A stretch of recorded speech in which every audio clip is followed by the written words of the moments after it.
I will be a quiet talker today. On this day? On this day. Yeah. On this day. You don't have to be a quiet talker, Carrie. All right. Leonard Cohen would have celebrated his 83rd birthday You know, had he not passed recently. Leonard Cohen passed. Yeah, he's passed. Oh. He is passed. You know, I'm sure a lot of people listening to that song this morning are saying to themselves, why did this guy take this great song and ruin it, singing it like that? Why did he do that? God, it's awful. Sorry, kids. Leonard Cohen wrote that song. You've heard it done by a dozen other people. 7 million other Yeah. people. That's right. There are many, many versions of it because it's such a great song. But he wrote it, and it took him a long time to write it. He spent several years writing that song before he ever sang it and released it. I'm also counting that song as a geek song. A geek song. It's on the Watchmen soundtrack. It's a sex scene. Yeah. That's oh, not yeah, I a know sexy that. time song. Oh, it is. In the Owl's ship up above the city. No. I thought it was disturbing. I quite liked it. But as Steffi puts, hallelujah, Bill is back. Well, I think you're back, but you'll be gone tomorrow. It's really nice, you know. I walk in and the first thing Gina says is, "You shouldn't be here." I'm not welcome. That's what it's about. You're not welcome. That's what it sounded like. No, you think that's what it is? You are not welcome here. You are not one of this clan. No, you are not of our tribe. I know you're anxious to be back, and I'm worried your anxiousness to be back, you're going to kick yourself back down again. That's all. The terrible thing is that I'm not really sick. I don't feel bad at all. And I haven't all week. I haven't really, except I have a cough because there's just a lot of crud in my lungs. I got a text from Mary Nichols yesterday. Is Bill okay? What's going on with Bill? Well, he's passed. He is passed. He's Leonard Cohen. So I have a question here. Why is Richie still working here? Why? I heard that whole donut thing. Was that on Monday? Yeah. My God, I would have fired that. I texted in. I said he should be fired. It was a fireable offense. I've had more people come up to me about that What a crumb bum. than anything in a long time. I mean, I can't believe he... And that he went on and on and on and on with justification of his absolutely reprehensible actions. I know. And people say, well, it's just donuts. Come on, lighten up. It's just No, it's indicative of a lifestyle and a philosophy that should get him fired and excommunicated. Oh, we're going full blown. Excommunicated. Okay. I couldn't believe I was listening to that going, what? Well, and I've been waiting for the replacement donuts. And they have yet to appear. Well, that's because he's going to get you some hot, fresh ones the minute they come on. Mm-hmm. Yeah. Like that'll make it all right. Uh-oh. I'm sorry, we have to go to break. Yeah, we really do. I mean, we've wasted too much time now. Here we have to. A few things. One, I still stand by it. Two, excommunicated again. And three, they'll be here tomorrow. Thank you, Allison, who has already coordinated with me, and she'll bring them in the morning. Allison. Okay. Well, just remember, if you were fired, you could be home on your Mattress Firm mattress right now. Exactly. Have you been on your Mattress for Mattress the last few days? Did you stay in bed? And Yeah. Well, I went to bed a lot. I would get up and do the boner candidates. Then I'd go back to bed for a couple hours. Then I'd get up for a while. Then I'd go back to bed for a couple hours. And when you have a cough, you do the adjustable bed where you put your head up a little higher. And I found that if I sit up straight, it helps all the crud kind of drain out of me. Yeah, Mattress Firm's semi-annual sale. I'm sure they're happy to be associated with the crud draining out of me. Right now, get the new exclusive Serta iComfort Temp Touch. That's a memory foam mattress with revolutionary cooling technology at Mattress Firm. Their big sale, 10% off most top brands, everything on sale. Beauty Rest Firm Queen mattress now for just $454.99. Hampton and Rhodes Pillow Top Queen mattresses starting at $299.99. And remember, if you go to mattressfirm.com, you'll find a store near you. All right, check-ins. 877-602-9696. Start lining up. We'll do it after these. Strong Volkswagen and X96 presents Pepper.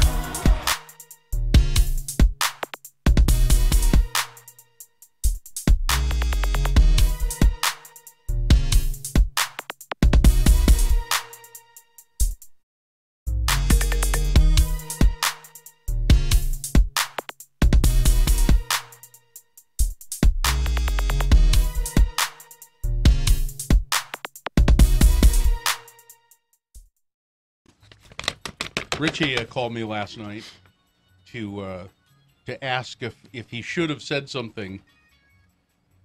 Don't worry. Okay. Don't worry. I'm not. Yeah, I was a little. You I had that did a little little. panic look on your face. Yeah. He called me. He'd said something yesterday to management, and we won't go into what that was. Okay. But he called me and asked me. He told me what he said, and then he said, "Do you think I should have done that?" Now, Well, when you ask that question, you should probably already know the answer, it right? means you shouldn't have. Yeah. asked. But I think you didn't care for my response. Well, no, because you actually told me honestly. Most of the time, you just tell me, I don't care, or it doesn't matter, or whatever you choose is the best decision for you. Bill always gives me those vague, like parental answers, so I go, okay, perfect. I can justify it in my mind and move on. And when I say that, I mean that. Sure. Because it doesn't matter in the long run. Just make a choice and go with that. Mm-hmm. But what he called me about last night, I said, yeah, probably not. Probably shouldn't have done that. Well, now I'm curious as to what I'll it tell is. you. Okay. Yeah, to tell you off the air. But you shouldn't have done that. And now that you have, there's nothing you can do about it. So I would just. Well, and since that conversation, I received communication back, and the dust is settled, and it's fine. Oh, okay, good. Oh, okay. So, but was it the thing you were telling me about? About this morning, yeah. Oh, Yeah. okay. Yeah. Yeah, you probably. That seemed awfully ballsy. But is that the new Richie? Is that the I'm standing up to? Yeah, a little bit. But it just seemed to, and as I said to him, there are certain positions worth taking and certain positions not worth taking. It's the pick your battles. Yeah, you got to just, and this was the wrong battle to pick. Right. And then I said, and if you don't like it here, just get out. That's what, Well, and that's all because you're not used to standing up for yourself. You're learning. Right, I'm getting there. So. well, it's hard to do. It's hard to do because the other part of Richie, and you guys have never seen this, the other part of Richie used to have The gay part? A really no, that's seen the it. gay That's the part. part You've seen we the have gay seen. part. Yeah, I've seen that. The really bad temper, and You? the raging. Oh yeah, Huh. for a long time in my early teen years, it was everything would set me off, and just Did you get in fights with people? more verbal, but just terribly abusive language coming from me Really? towards people. Swearing at my mom and not running away, but that kind of kid running away that you do. And the whole deal. And, Slamming doors. Yeah, You were slamming a door doors. slammer. Oh yeah, Big and door I slammer. hate you. Yeah, And big door slammer, yeah. all that stuff. And then How did you get rid of that? I just decided it's not who I wanted to be anymore. But sometimes it comes back a little bit. See on the You might be. Oh. Oh, there we go. Yeah. There he is. I was full of rage one time in my life. Oh, hello.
X96. Call 877-602-9696 or text us at 33986. Message and data rates apply. Well, there you go. So, Yes? I guess this is the official This is the beginning of the program. beginning of the program. It's so official, there's a sponsor for it. Downtown Dine Around runs September 15th through October 1st. Sample 2-item lunches for $5 or $10, 3-item dinners for $15 to $35. Details at dinearound.com. Let's see if I can remember how to do this. The moon is a waxing crescent moon. It's 2% of full. It will be full again on October 5th. Oh, tomorrow's the first day of fall. Oh, You know, when we turn our thoughts to apple cider and donuts. it's time to change the wreath I have on my front door then. Yeah, there you go. The moon will rise today at 8:37 a.m. Today being Thursday. It's the 21st day of September in the year of our Lord 2017. And this is North America's least kosher morning radio show. It's the Radio from Hell show. Our refrigeration is all screwed up. Well, it's and we always, we keep the dairy next to the shellfish, and we don't care. No. Today's the first day of Rosh Hashanah, I believe. Oh, it is? Which is why. What are we supposed to do? I don't know. We're the least kosher morning show. Forgive What do we our care? enemies? This is Radio from Hell, starring the oligarchs of morning radio. The Lords of Morning Radio, Kerry Jackson, Bill Allred, and Gina Barberi. The senior executive producer, I don't know why he's still employed here, is Richard Stedman. Dylan Allred is producing video for the show. You can see it at x96.com/live. And Nick's your buddy, Nick's your pal, is the helper here today. Let's see. Now, do we want to do our Z word of the day? If you'd like, sure. The Z. Oh, it's National. By the way, National Pecan Cookie Day. Pecan Sandies? Pecan Sandies? It just says pecan cookie. Well, it's the official cookie of the Radio from Hell show, you know. Yeah, let me click on that and just see if it's Sandy. I bet it's Sandy's. I bet It's it gotta is. be. Yeah, that's definitely a pecan sandy. Mm-hmm. Yeah, so it's yeah. Oh, hey, Francine, did you get those pecan sandies I asked for? Oh, Roger, I'm sorry. I was at the market yesterday and I forgot. Pretty sure I asked for pecan sandies. Yep. You know, which you think about it, it's really a stupid name for a cookie, because the reason they call it a sandy is because it's got that kind It's of gritty, gritty. yeah. Pretty. Yeah. It's like sand. It's like sand. So it's a good thing to call it. No, then. I don't think No? so. I think it's I think you delicious should at try all. to. I think you should try to hide that fact. Yes, exactly. Did you get those pecan sandies I asked for? Oh, I'm sorry. I forgot. Pretty sure I asked for pecan sandies. And the Z word of the day to celebrate September is Zequeblo. Zequeblo. Making up words now. Zequeblo, Okay. as in meaning amazing, funny, gorgeous, or perfect. A sentence. Hey, that girl Chelsea is really Zequeblo. Yeah, dude, I know. Zequeblo, your Z word of the day.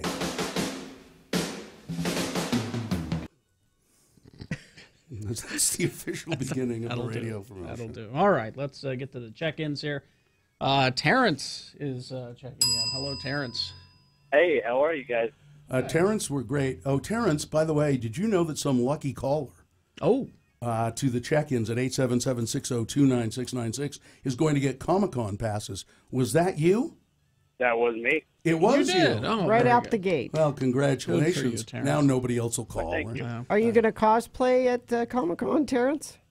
I don't think so. If you were to cosplay, what would you cosplay as? Maybe I'd go as someone from Back to the Future or something. Back to the Future. Yeah, okay. You just get you an orange vest. You could be Marty. That's all you need for Marty. Yeah, there you go. Just walk around with your hair Pleasure. slicked back, Yeah. being a jerk. Yeah, I'm Marty. All right, Terrence, what are you doing today? Well, I'm heading off to work, All right. working at the Provo City courthouse, Are you on ductwork. what work? Installing ductwork with HVAC with Duct Union. work. Oh, ductwork. Okay. All right. Well, have a great day. You know, you could hide some microphones in there too. You know, Ooh. Ooh, that'd be cool. Ooh, courthouse. You know. Yeah. All right. Thank you. thank you. See you, Terrence. Let's go to Hoppy Taw Bruce. Good morning. Morning. Hey. This is the guy who. Oh, I've got a hoppy tar that he gave us. I got one on my desk as well. There's one on my desk at home. I have one too. And I'm the one that came to the cups with you. Yeah, the cup stacker. That's right. So I'm just moseying down I-15 from Riverton to Salt Lake City School District office, but I have to make my stop at Maverick to get my Diet Dr. Pepper and a bag of dehydrated carrots. Really, they're Cheetos, but I tell my colleagues, because I'm the healthy lifestyle guy, that I'm having dehydrated carrots for So these aren't breakfast. Cheetos, these are dehydrated carrots. All right, very good. Very good, Bruce. You're not fooling anyone, you know. I can see why you like hopscotch and cup stacking. Right. All right, see you later. All right, bye. Let's go to Gaming Gabrielle, or Gabriel, I don't know. It's Gabriel. Hi, Gabriel. Sorry. Good morning. Good morning. What's up with you today? Just excited. Last night, me and my group of Utah Retro Gamers got the X96 headquarters set up at Comic-Con last night, so we're excited to be there with you guys. So what games are people going to be able to play with you? We Retro have games? a table set up with a wood grain TV with an original Atari. We're going to have Berserk. We're going to have Space Invaders, all the old games, and then we'll have another TV with an original Nintendo with Mario, Castlevania, a bunch of stuff, and then we've also got... I'll bet you believe that the Earth is flat, too, don't you? I do not. But we've also got two big cabinets that'll have a display of almost every strange and rare console and handheld ever made. Really? People love This that. is going to be fun. It's Yeah. It's going to be a lot of fun. Kind of like a museum. We're looking forward to that. I'll stop by and see you probably tomorrow, but this sounds great. And we're right out in front of where you're broadcasting live. Oh, good. Where is that Everybody should exactly? come see us. Where will you be? Yeah, where's this set up? I mean, your microphones will be 10 feet Where? from where our setup is. Tell us At where. Comic-Con. Salt Lake No, Comic-Con. no, tell the people the location. It's a in big the place. Salt Palace. Yeah. It's in the front lobby, right outside of the Grand Ballroom. Okay. There we go. Right where they're going to do the biggest panels was right where you guys are set up. All right. Thanks, Gabriel. Terrific. Thank you, Gabe. Times. The world is flat, you know. All right, so let's see. Brady the Frito guy checking in the middle of another 60-hour week. Maximum effort, please. All right. Greater Jake checking in. I guess there's no more Comic-Con passes. I'd like to hear from Lesser Jake. We did hear from Lesser Jake, actually. Tim the Tree Guy checking in. Mr. Roboto checking in. I worked really hard yesterday, so I'll be riding out the rest of the week at 35%. Feel free to do the same. The Nightwalker's checking in. That's kind of... Ooh. I don't, night walkers don't bother me. Night crawlers don't bother me. Night stalkers. Bother That's- you. Yeah. How about sleepwalkers? Well, no. Okay. Jim is checking in from this area. The local area? The local. Oh, hi, Jim. He's a local man. He's in this area. Okay. Tasha, hello, checking in. Good morning. Tasha, what are you doing today? I am actually taking my 2 days off that I was supposed to be for Comic-Con. I tried to call in for tickets again this morning, but I didn't get them. Oh, well, we're sorry. I'm going to keep trying. Will you go to Comic-Con even if you don't win tickets? Well, no, because I can't afford tickets, so I'm trying to win them. Oh. I see. Well, good luck. Thanks. We have no say in it, We if that do makes not. you feel any That's not us. No, I know. Thank you, Tasha. All right. Thanks. All right, Antonia is checking in. Hello, Antonia. Hello. Hi. What's, Antonia, you're on your way to work, aren't you? Nope, I'm actually off for the next 4 days because of Comic-Con, and it's my birthday today. Oh, happy birthday, Happy Antonia. birthday. And that's right. I remember you're going to take Comic-Con off and you're going to cosplay as a stalk of celery or something like that. Veggie Tales cosplay. Veggie Does anybody Veggie Tail cosplay? Probably. I'm sure somewhere out there. They cosplay about anything and everything. Broccoli. Like my daughter's going to cosplay a show that I'm not really that familiar with, Ed's World. Do you know that show? Ed's World, Yeah. okay, because you were Yeah, trying to explain it the other day. Yeah, I had it don't, wrong. I don't know what You don't Ed's know World Ed's is. World? No. Going to cosplay with her friend. They love Ed's World. Okay. All right, thank you, Antonia. Happy birthday, Antonia. We'll see you. See ya. Thank you. Bye-bye. It's Antonio's birthday here. Today is my birthday, and my father said I can have anything I want. All right. Let's see. Well, that's that. I guess we have to try 35% today. That seemed to be the number, so we'll give it at least 35%. Big boy news, opinioendo, and geek news on the radio after these. First, though, we got to tell you about Zero Res. Oh, they're coming to my... Oh, you should hear Gina making appointments to Zero Res. I know she does that during the show, doesn't she? I overheard her making the appointment because she had a poo situation. So I've got the puppy. I've got Riley Wonder Dog, and... Or Poo Puppy. Well, and this is my fault, not her fault, because she's perfect. But she, I wasn't watching, and we had a poop accident in Joe's office, which is even worse. Oh no! So yes, emergency call to Zero Res, and when you call Zero Res and you're having them come clean your carpet, let them know. Say part of why I'm having you come is I have a pet accident, because they actually have technicians that specialize in poopy puppy accidents. We'll send our best pet guy. I tell them that. I tell them that all the time. It's actually just one of my kids. Yeah. But I say it's a pet accident. No, it was a pet accident. So listen, call Zero Res. Mention Radio from Hell. They'll clean a room of carpet for just $33, or a room of tile for just $33. Call 801-288-9376. That's 288-ZERO, Zero Res. Beautiful roads this morning. Let's keep it that way. Brought to you by Get Unlimited 1.5% cash back plus a $100 bonus with Power Cashback credit card from Security Service Federal Credit Union. Restrictions apply. Get details at ssfcu.org. All right, big boy news and geek news coming up. Stay tuned for a 1 hour nonstop music wingding right after Radio from Hell on X96.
I thought we could do this for an X-Poll sometime, but I'll bring it up now just since we're talking about it. Festus came home last night. He's like, Mom, this is an exciting day. Mom.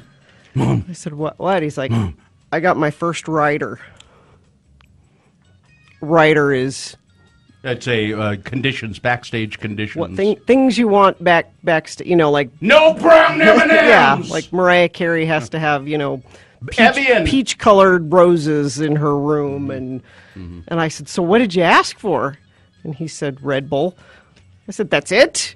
That's all you asked for? I told you can't have Red Bull. I said, you don't even drink Red Bull. He's like, well, I didn't know what to ask for. I'm like, you can ask for... He thought that's what you're supposed to ask for. Gina, that's what he told you he asked for. What he asked for was, I'd like an e-cigarette, some e-cigarettes, and some weed, and a lot of vodka. But I thought it'd be a fun X-Poll sometime to do. What would you put in your rider? What would my backstage rider? Yeah, like I have to have all white towels with scented rose water. I mean, those are the kind of things people ask for. Why? What? Why would you put all white towels with scented rose water? Those are the kind of things people ask for. Yeah, but why? Because you can. I wouldn't. Of course you would. I would put I don't think I would just say I would like it to be clean and orderly and maybe a fruit tray. But maybe we do that for an next poll, see what people would want for their backstage. Hold on. The guy who has to have it stapled precisely in the top left corner on an angle and not flat would really think that he would just want things in an orderly way? Richie, are the pages ever stapled correctly? No. And when was the last time I ever said anything about it? Okay. When was the last time I ever said anything about how they were stapled? No, but here's the point. I once commented... You like things a certain way. Well, so sure. if you have a writer, you would say, I like things stapled this way. You'd spell it all out. So entertain it. Have fun with it. Because when he's doing the news live on stage, he will need it prepared backstage for it. Yeah. It's got to be done a certain way. I give up. I would not do it. I've given up on that sort of thing. I agree. I've given up on that sort of thing because I know that the people who work behind the scenes are mostly clods. Take that how you will.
Bill Allred, Gina Barberi.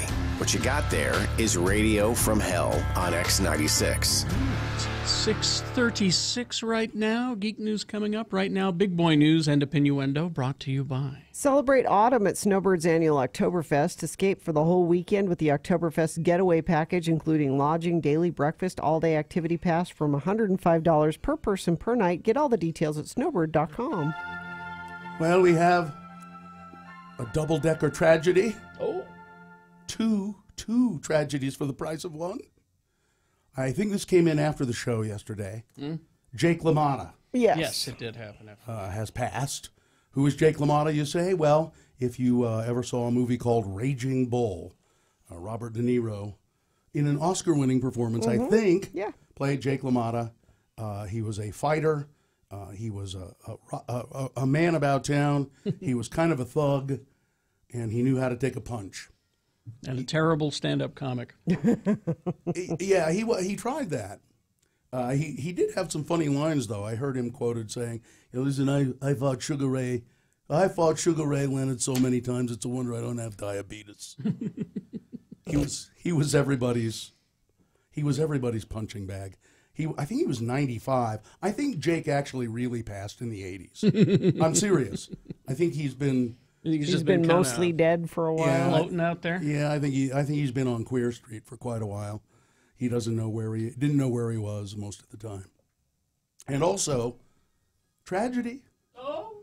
One of the stars of Boxcar Bertha. I'm gonna get Revenge you, of the Nerds. sucker. And Bill and Ted's Excellent Adventure, actor Bernie Casey.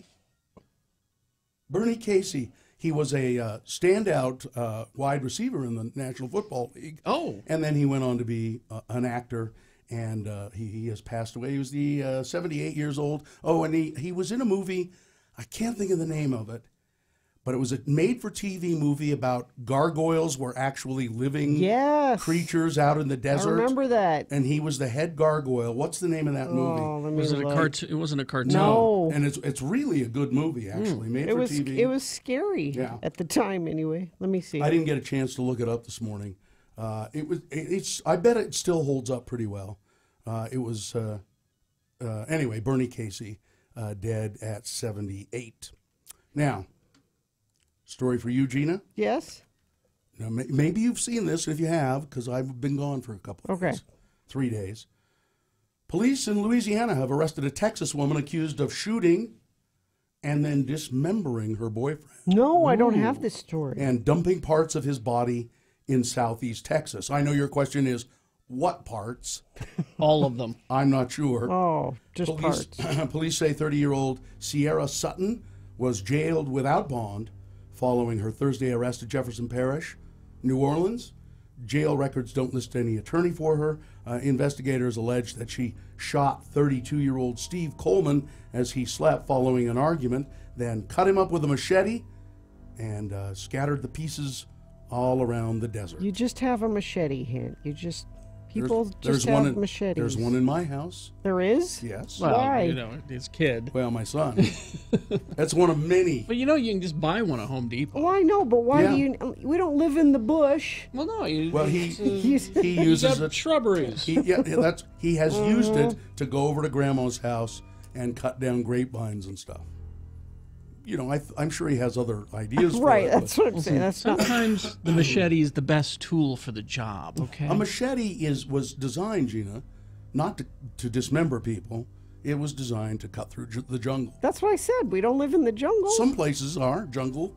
By the way, that TV movie, it's called Gargoyles. Oh, well, that makes sense. Look it up. It's actually pretty good. Police in Louisiana have arrested a Texas woman. Oh, no, I just did that. Yeah. This is the other one. There it is. An airport parking lot.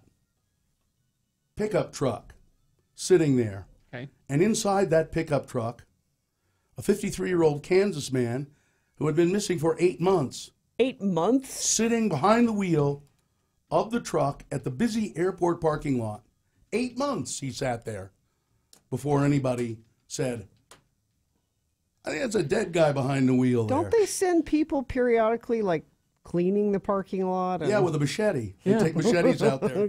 Get rid of the vines. Get out there and clean the parking lot. Relatives of Randy Potter, along with their attorney and private investigator, believe the former T-Mobile manager died shortly after leaving his home in Lenexa. The last day that he was seen alive, police in Kansas City found his body after a foul odor coming from his 2014 Dodge Ram was reported at the Kansas City International Airport. Do they suspect foul play? They don't know. Pass away. He was so decomposed, they're not sure. They're not sure. I should have kept the music going. We'll keep following that story for you. All right, now let's go on to Mexico City. Ugh. This is a bizarre story for many reasons, the earthquake there. But I saw this today in the New York Times. What are the odds that the same natural phenomenon would strike the same city with the same fury on the same exact date, 3 decades apart? Yep. 30 years ago, to the day, there was a huge earthquake in Mexico Almost City. the same size, I think. Yeah, 30 years ago. Now, that earthquake, 8.1 it was, was like nothing that ever recorded before. And they instituted building reforms. And also there are earthquake alarms all over the city. Oh, I didn't know that. So seismographs will sense tremblers or temblers, as they call them. They'll sense them, and they say, this may be a prelude to a big earthquake, and the alarms will go off. We don't have that? We should No. have that. Why don't we have that? Well, and they do go off periodically in Mexico City, and people immediately, they know what to do. They leave the buildings and so forth. And then, for the past 30 years, it's been nothing of consequence. The president of Mexico is in Mexico City. on September 19th, 2 days ago. Mm-hmm. They were having a ceremony, as they do every year, to On commemorate that day. Wow. that earthquake. They were raising the flag. The alarm started going off. Mm. And it was... That's amazing. And it was... How big was that one? 7.1, I think. So not quite as big as the one 30 years ago. Now, there are at least rescue teams in Mexico City retrieved a young girl from beneath the rubble of a school that had collapsed in the earthquake. Her rescue is an emotional victory for volunteers who have spent hours tirelessly searching for survivors in the aftermath of that quake. As of this writing, they say 230 people have died. Many remain missing. They're thinking it'll go over 1,000. Wow. And let me go back to the other story. The quake 30 years ago was just astonishing number of people. 9,150 people in the earthquake. Wow. 30 years ago. Let's see, now, do we have time to go into Lewis Black and all of that right now? Not really. I'll just do this precursor to this. Yeah. Who knew that Jimmy Kimmel was going to turn into a political commentator of the first order? Now, we played a clip of this yesterday. But he's done a new one. Yeah, he doubled down on it. On Tuesday night, last night, he tore into, Tuesday night, probably the one you played, he tore into Senator Bill Cassidy and other Republican members of the Senate over their latest effort to repeal the Affordable Care Act. The next day, Brian Kilmeade, who I love on Fox and Friends, dismissed Kimmel as a member of the Hollywood elite. But Jimmy Kimmel said Brian Kilmeade sings a different tune whenever they meet in person. This is Jimmy Kimmel. This is a guy, Brian Kilmeade, who whenever he sees me, they've met several times, kisses my ass like a little boy meeting Batman. I totally believe this. Kimmel also noted that Brian Kilmeade follows him on Twitter, calls his agents for projects, and even asked him to write a blurb for his book, which Kimmel did. Mm-hmm. If Kilmeade wants another book blurb, Kimmel said, here it is. Brian Kilmeade is a phony little creep. Yay. Go get him, Jimmy. We'll talk more about the so-called Graham Cassidy health care bill coming up. Sports weather traffic? Oh, let's see. Football, not doing so well. So it's Thursday Night Football tonight. Boo. 49ers and Rams. Who cares? You know how much tickets are? How much? You can get tickets for $8. $14. Really? You were close. Yeah. It costs more to get a beer and a pretzel at Levi Stadium than to buy a ticket. Now, they had more expensive tickets, but you can get one. And you will see if you watch the game tonight. I think TV tries to be kind with their angles. There ain't nobody going there. Yeah. But soccer, they're filling them up. I was going to say, I think your prediction that the NFL will someday be gone might be right. There are going to be big changes somehow. Yep. Filling them up. That's sports. Brought to you by Get Unlimited 1.5% cash back plus a $100 bonus with the Power Cashback credit card from Security Service Federal Credit Union. Restrictions apply. Get details at ssfcu.org. Cooler today. Highs only getting up around 58, 59. Oh. Spotty sprinkles, and then tonight it'll be a bigger chance of some rain and much, much cooler tomorrow. Traffic is looking pretty good so far. I had a couple of messages that friends of the program sent in. Stalled semi westbound 201 in Magna right before 8400 West exit. Traffic is backed up. That's from Will the mailman. Thanks, Will. Actually, a couple of people sent that one in. And if you see something, text it to us. 33986. Brought to you by Snowbird. Annual Oktoberfest. Escape for the whole weekend with Oktoberfest getaway packages, including lodging, daily breakfast, all-day activity pass, $105 per person per night. Get details at snowbird.com. All right. And this is sponsored, right? Always. Okay. Geek News on the Radio is sponsored by our friends at Cabin Fever. Action figures, playing cards, jigsaw puzzles, gift books. Cabin Fever carries a large selection of licensed merchandise located in the heart of Trolley Square, 5th South, 7th East. Cabin Fever, so much more than a card store. Brand new episode of GeekShowPodcast.com. right now available. And be sure to join us over at Comic-Con this weekend. Friday at the Salt Palace, we're doing a live recording. And then Saturday nights, you don't have to attend Comic-Con to attend our Saturday night event. It's at 50 West. It's free. It's not. You don't have to have a Comic-Con pass as part of that. No, it's you just come on in. Yeah. Come on in, and we'll do 2 shows. Doors open at 6. Show starts at 7. All right, you've got some work assignments here today, because I know as soon as you get to work, you turn on your computer and you don't really work. You just you watch stuff and you play with your Facebook and stuff.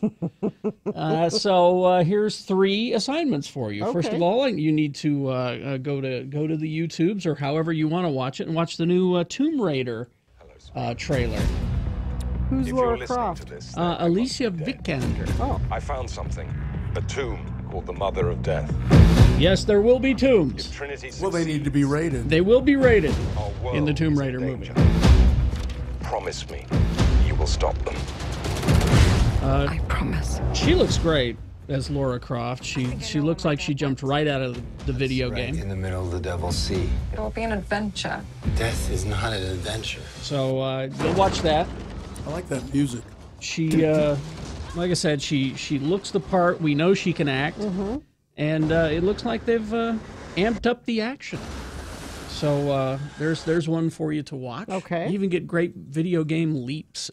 She does those, flying leaps. Let's see. Then the other thing that you can watch today, your assignment today, is Marvel's The Punisher trailer. This is the Netflix series. Oh, I heard it was really bloody. It's very violent. I'm going to do another parental advisory on this one again. But, of course, the character is violent. I mean, Shoot on sight. Well, he doesn't have to be so violent. But my family. We finally see him in his, Is this what you've been wanting, Gary? His comic book, with the skull on it. I just like that they have Metallica. As part of a covert CIA operation. Who's the bad guy? They haven't really said. I believe it might be Jigsaw. I'm not sure. Homeland. The FBI. But it's just him shooting people in the head. It's now this is a third season. This is the first season of The Punisher. He just appeared in the Daredevil season 2. And he was a reasonably major part of that storyline, but this is his first standalone. They said that they're not going to have, like Daredevil's had some mystical and occult stuff, and there's no superpowers in this. And they said it's going to be very violent. It's going to remain true to the comic book. Not for children, is what I'm saying right now. But what is for children? Yes. And is something that you can watch on YouTube. Okay. They've put the first 10 minutes of the Lego Ninjago movie on. You can just watch it. Well, generals, congratulations. We finally conquered Ninjago. I'm not certain we did that. I was being sarcastic! Every time I try and conquer Ninjago, that meddling green ninja thwarts me. I mean, who are these super ninjas? Every time I come up with a new plan, they still beat me. And they don't even have cool suits. You guys have, like, crab outfits and shark outfits. I mean, maybe we're spending too much on outfits. That sounds right to me, sir. Oh, come on. Are these the same Lego Batman, Lego? Yeah, it's the same group. They are very, very well done and very funny. And this movie, I don't think it opens this weekend, maybe next weekend, but here's the first... He's going to... Oh, he's reviewing it? It opens this weekend. You can watch the first 10 minutes of it before it opens. Now, I remember when I went to Lego Batman, that was one of those beautiful confluence of events where the kids enjoyed it on one level and I enjoyed it on another totally different level. Who could ask for anything more? And we all left happy. I mean, it's a moment to remember in the history of families. I'm remembering it right now. Gina reported this yesterday, but it is true. We are going to get another Terminator movie, and Linda Hamilton is coming back for this. What does Linda Hamilton look like these days? I do not. Can you? Let me find a current. Do some Google magic. She was so tough, she was like muscular, and she was so awesome in that movie. 25 years ago. Yeah. Linda Hamilton returning to Terminator with James Cameron, who Her ex-husband. will be producing, and he'll be helping write the story along with Tim Miller, who is directing it. Tim Miller, of course, directed the Deadpool movie, made a name for himself. And Schwarzenegger is going to be back, and they said that they're going to just completely ignore all the Terminator movies except for the first two. The rest of them in their minds did not exist. It's probably a good idea. Or do not exist. Linda's not looking. Is she not looking good? I mean, but not you know, horrible. It was better than I expected, I'll be honest. Really? Let's see. I talked about Watchmen earlier, and this has been in the making for quite some time. But Tuesday afternoon, writer-producer Damon Lindelof posted an image on his Instagram. The caption read, "Day One." The image is of a statue. Now, if you know the comic book, the statue in the picture is from issue 8 of the original comics, written by Alan Moore and Dave Gibbons. The statue given to Hollis Mason, the first Night Owl, when he retired. It's on the cover of the issue. And so he's working on the HBO Watchmen series, which is how that story really needed to be told, I think. Too much going on. Yep. So they're going to do, the whole thing again. Yeah. But draw it out. Draw it out and give it the proper time that it needs to tell the story rather than rushing it along like the movie did. There were some good things in that movie. Great things, but then it was just a mess in a lot of respects. If you watch it, it's called The Ultimate Cut. It does a better job, but I think they're going to stick to the comic book even more closely on this one. And good news for this, Gina, because I know you like the Christopher Reeve Superman movie. I do. A 3-hour extended cut. There's that much. Years before extended cuts were commonplace re-release for movies, the original Richard Donner Superman movie received a bumper cut, nearly 40 minutes longer, when it aired on TV. Now, decades after its premiere, that cut of the movie is being released on Blu-ray. Back in February of '82, ABC's 2-night broadcast of the Superman movie. I sort of remember this. I remember this because we're like, what the? Yeah. 2 nights? Unprecedented extension of the theatrical release. 3-hour-long version of the movie featured footage never seen before, gave fans longer looks at Krypton. That's how Marlon Brando said it. You're on Krypton. You're on Krypton. People of the planet Krypton. I don't know what's before its destruction, more time in Smallville, more of John Williams music and Christopher Reeve in action. And since ABC's broadcast, some footage included in the extended cut has made its way onto some re-releases of the Superman movie and deleted scenes. But the full 188-minute version that aired over those 2 February nights has never been officially released, slapped together, and they're going to do it. No release date yet. Well, I think about it. In certain ways, it may be the best Superman movie. Who's got you? It's pretty good. It's creaky here and there, I'll bet. I haven't seen it for years. But Christopher Reeve is my Superman. It's pretty good. I don't know. I'd have to think about that. Because I didn't, you see, there were a lot of haters for Man of Steel, and I'm not among them. I thought it was fine. Well, I do have a soft spot for hairy-chested Superman. That's true, Henry Cavill. And anyway, there you go. Plenty of Superman. But plenty of clear roads, Carrie. Actually, the only incident that's being reported is by you guys. And a few of you were just telling me eastbound SR201 slow because the right lane is closed at 8400 West. A semi-truck is stalled in the left lane. It's not even an accident. It's a stalled semi-truck. Things are looking good. So if you see something, let us know. Text it to us, 33986. All right, time to play the game that everybody wants to play. It's Beat Gina. Time to line up on our phone lines, 877-602-9696. Now, if you beat Gina at trivia, what prize do you get? A Prohibition gift card. That's very nice. Now, if she beats you at trivia, you have to have a prize to give her. All right? It just seems only fair. That Richie won't steal this week. Yeah. It's Bill Murray trivia. Because it's his birthday today. Well, okay. So 877-602-9696. Start lining up for Beat Gina. 3 days of live music, including Foo Fighters, The Killers, Cold War Kid.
All right, now what? This is Utah word of the day. That's from what year? Do you have any idea? 94, I want to say. 94. 1994. Okay. Let's see. Here we go. Today, we examine another group of words used by most Utahns called L words, or words that end in ELL. Oh, yeah. And to help you with today's lesson, each time an L word is used in the following dialogue, a bell will sound. Imagine, if you will, our two friends, LeVar and LeGrand, together in LeVar's trailer house. The TV is on. A conversation ensues. Again, these are L words. I love this TV show. Yeah. I am so glad that someone is showing the reruns of McKell's Navy. Me too. You know, I would just love to set sail with McKell myself. Hey, you remember the one when the wacky crew of PT Boat 73 tried to save that beached well? Oh, yeah. They had a hard time because of this big storm. Yeah. Gale force winds and hail stones the size of golf balls. Yeah. But they saved that well anyway. McKell did not fell. Well, no thanks to Gruber.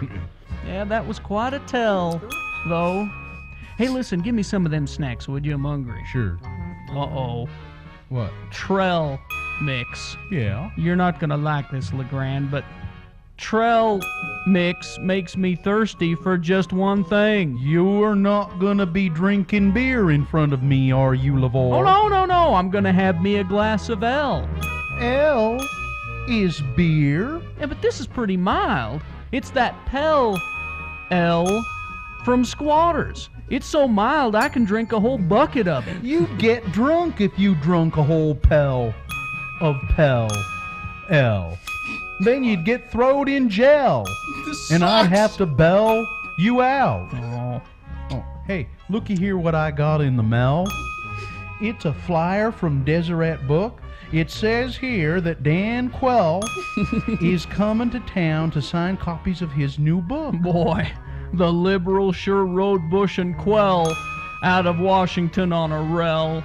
Sure did. They fought tooth and nail, but it wasn't enough. Yeah. Hey, I hear that this new book of his really lifts the veil of secrecy about Washington life and what really went on. You know, I'd like to see him. What Deseret Book is he at? Well, the one by that big jewelry store. Big jewelry store. You mean Morgan's Jewelers? Nope. Zell's.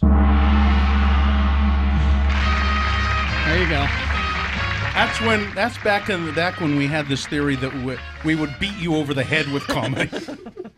You know, the way to get you to laugh was to beat you over the head with comedy. Why didn't we ever learn to edit? I don't know. That's what I want to know. Also, now, you were shouting, this sucks. Mm-hmm. I got to tell you, though, out of all of the Utah Word of the Days, that was the best one. It was one of the, Really? Yeah.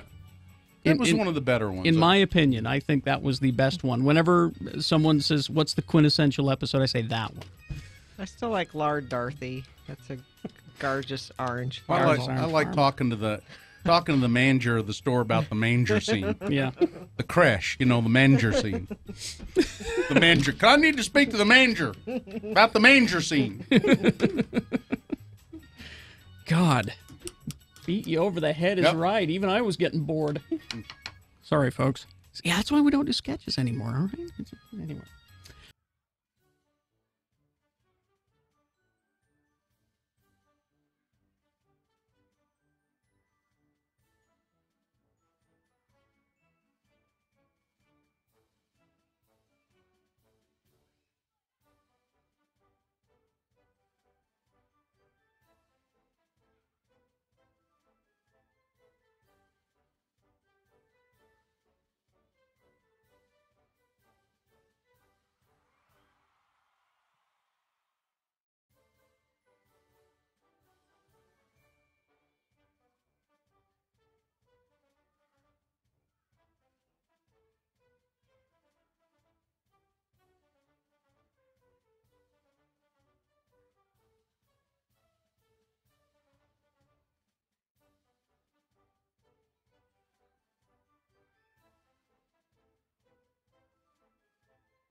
And on Twitter at RFHBill. Don't you know who I am? Radio from Hell on X96. All right. Eugene is sponsored. Brought to you by Prohibition. A $25 gift card is our prize today. Prohibition is Utah's sexiest new speakeasy located north of Fashion Place Mall in Murray. Tonight and every Thursday night is karaoke night, $4 craft pints. Reservation and information at prohibitionutah.com. So we have 2 lines open for people who want to go to a sexy speakeasy.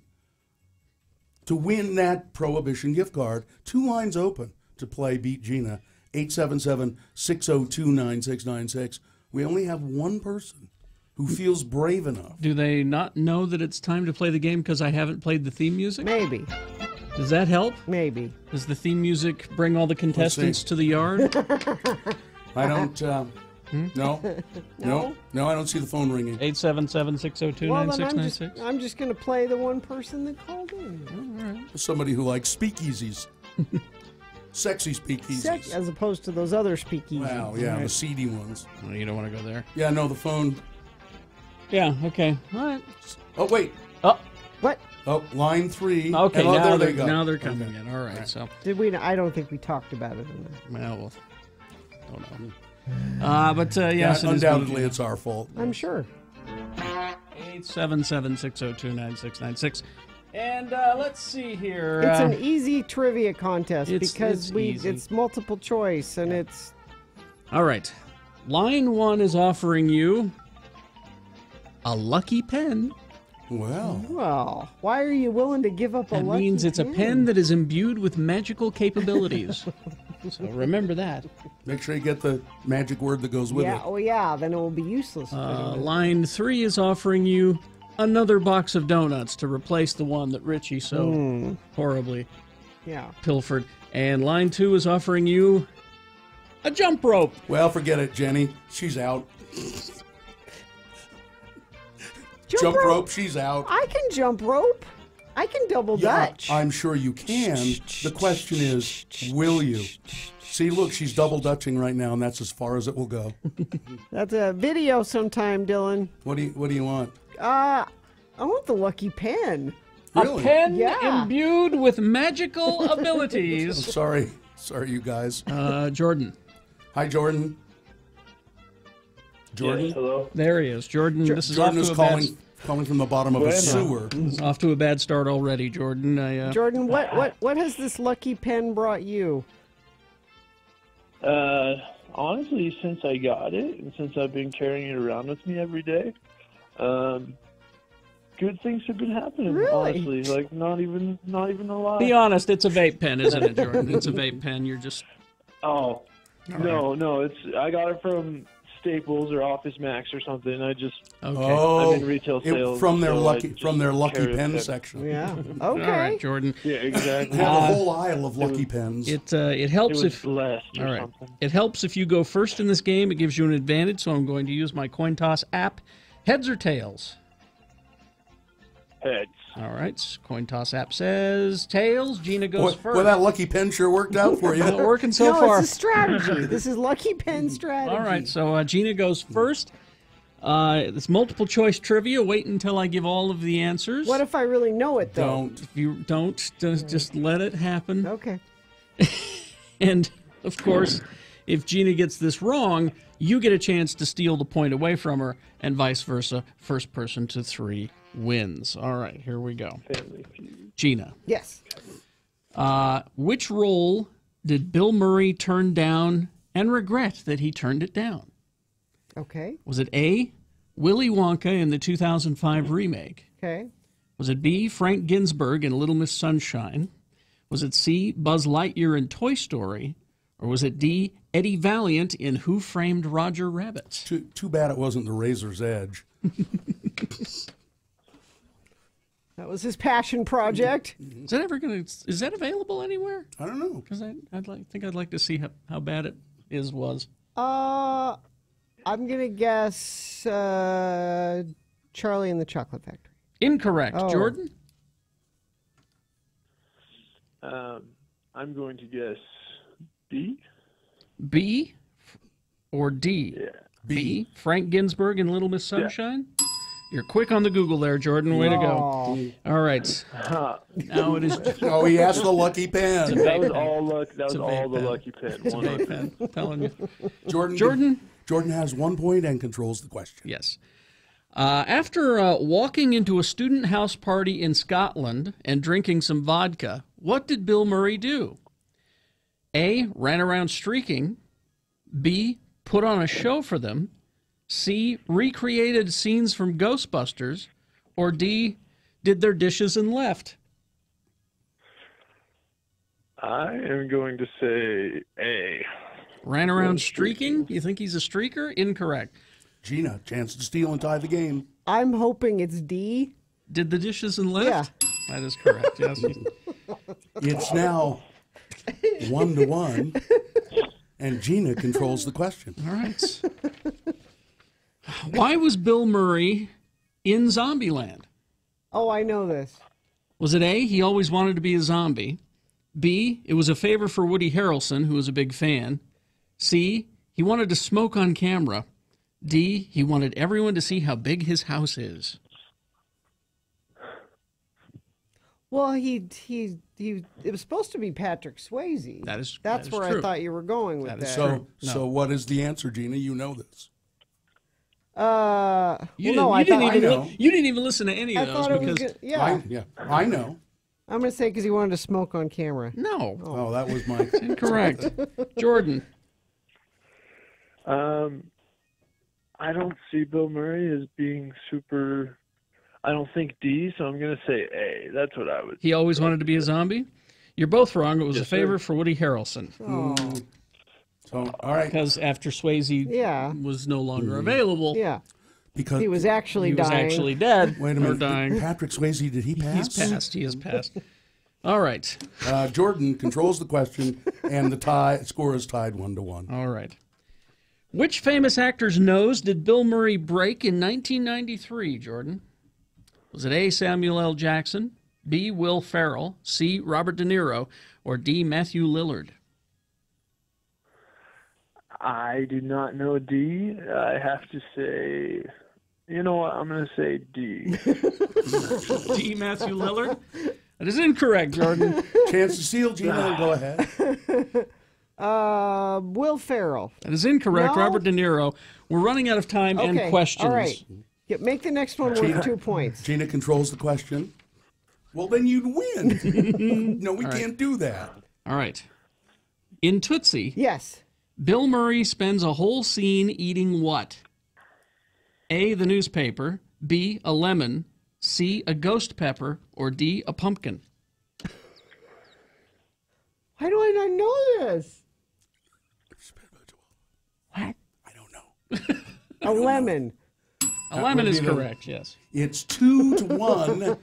We're never going to... Jordan's question, chance to tie and extend this agony even further. Jordan, in Groundhog Day... I'm starting to get nervous. It's okay. Take a toke on that lucky pen and you'll be fine. Jordan, in Groundhog Day, how many times was Bill Murray bitten by the groundhog? Was it A, 2, B, 5, C, 3, or D, 0, it wasn't real? 2. 2? That is correct. Yeah, I believe so. Ties the game, and Gina controls the question. Okay. A chance to win. Okay, we got this. We've officially gone through all of the good Bill Murray trivia questions. Now we're down to these. Maybe we should have gone all with the Bill bad Murray ones. questions All are right. good questions. Gina? Yes. At the age of 20. Yes. See, this is just guessing numbers. Okay. That's why I hate these questions. At the age of 20, how much marijuana did Bill Murray try to smuggle onto a Chicago plane? Okay. 5 pounds, B, 10 pounds, C, 12 ounces, D, 5 ounces. 12 ounces. That is incorrect. Jordan, chance to steal and win. What was... Oh, God. This should be an easy one for you, I'm going to say Jordan. the pounds. How many pounds? There's 5 pounds or 10 12. pounds? Oh, 10. 10 pounds? That is correct. Jordan wins. Thank God. You get to keep your lucky pen. The lucky pen worked again, Jordan. 12 is one of my lucky numbers. All right. You get the $25 Prohibition Yeah, gift card. but it was 10 pounds. Whatever. He won. All Yeah, right. you won. You win, Jordan. I win. Yes, right. Jordan, you win. Never won anything. All right. I love I'm Jordan. going to put you on hold and get your information. Thank you, Jordan. If you can remember it. All right, there you go. All right, we got boner of the day, round 1 coming up. All right. Here are your boner candidates. Really? I only post about cows and recipes and stuff. Number 2, punishment not disclosed because, well, I bet it wasn't much. And boner candidate number 3, do the boys have to submit pictures? It's either crash or stalled vehicles southbound I-15 5th South in Bountiful. Delays are stacking back into Centerville. That's about all that's going on, though. Brought to you by celebrating autumn at Snowbird's annual Oktoberfest. Escape for the whole weekend with the Oktoberfest Getaway Package, including lodging, daily breakfast, and all-day activity pass from $105 per person per night. Get all the details at snowbird.com. All right, thank you very much. Let's see, we got Boner of the Day, Big Boy News coming up. Oh, it's Boner Round 1, not Boner of the Day coming up. And yes. You got trouble with your car? I know where to take it. Excel Automotive Repair. Absolutely. You know, maybe you're driving around and that check engine light comes on. No, don't you have to take it to the dealer when the check engine That's light what I comes always on? thought. Nope. But nope, it's not. Won't it violate my Nope. warranty? If No. No? No. As a matter of I fact, know these things. I would think so, Gina. We've said it a million times. Excel Automotive Repair, they will give you top-notch dealership quality service at independent shop prices. And really, when we tell you this honestly, it is true. These guys at Excel Automotive Repair are as honest as can be. I've seen them turn people away for things that other shops would have just taken people's money. Almost every time I'm there, there's somebody in the waiting room. They come out to and say, "Yeah, you don't need to fix this. This is good." And I'm like, "Why are you doing? You're being too honest." Don't forget your $50 used car check. If you're thinking of buying a used car, take it into XL before you buy it and make sure that it's not a lemon. They'll do 2 cars for $50. They're on the corner of 33rd South, 3rd East. XL Automotive Repair. Strong Volkswagen and X.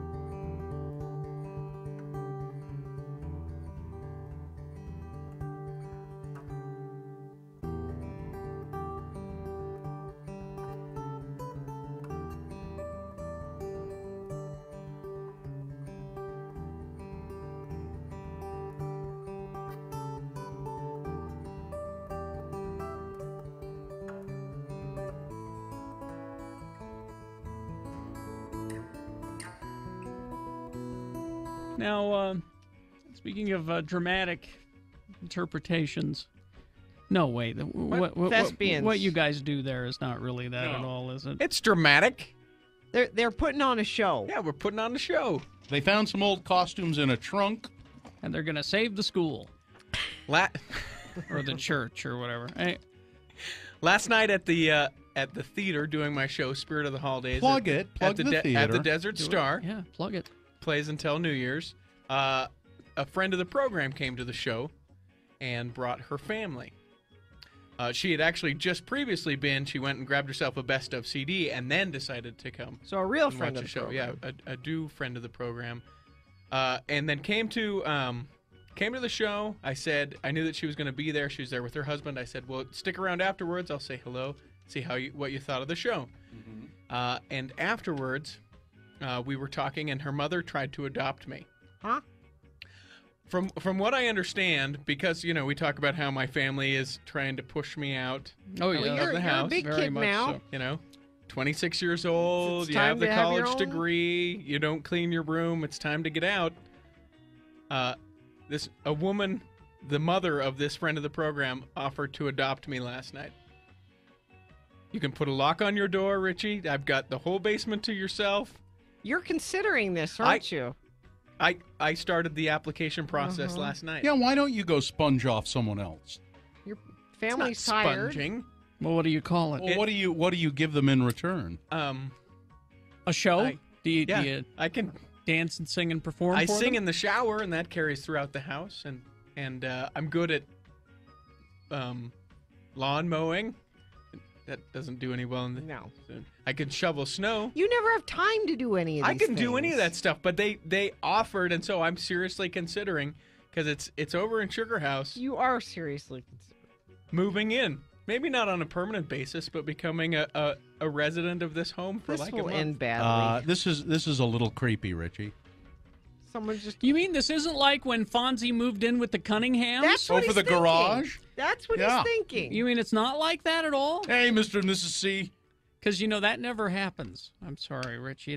I don't need much. It is a little weird. You know what we really need is a few episodes of Happy Days done by squirrels. Wouldn't that be? Oh, just to go back to that for a second. That would be awesome. Sit on it. Yeah. I'm convinced though. Yeah. That I could move out, not have a place, and find places to stay. Oh, I'm convinced. Of course, yeah. You Well, could. you do it. You do it anyway. Well, no, but I mean, I could move out of mom's, move out of sure. dad's, Yeah. and I'm seriously considering just- that come the first of the Just year, rotate around. and just You'd be go living around. out of your car is what you'd be doing. which is no different than what I'm doing at this point. Really, if you've seen my car, Yeah. yeah. I said something to Richie the other day. I said, "Why don't we go in your car?" And he said, "Because there's only room for the driver."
Sports and Traffic with Gina Barberi on X96. All right.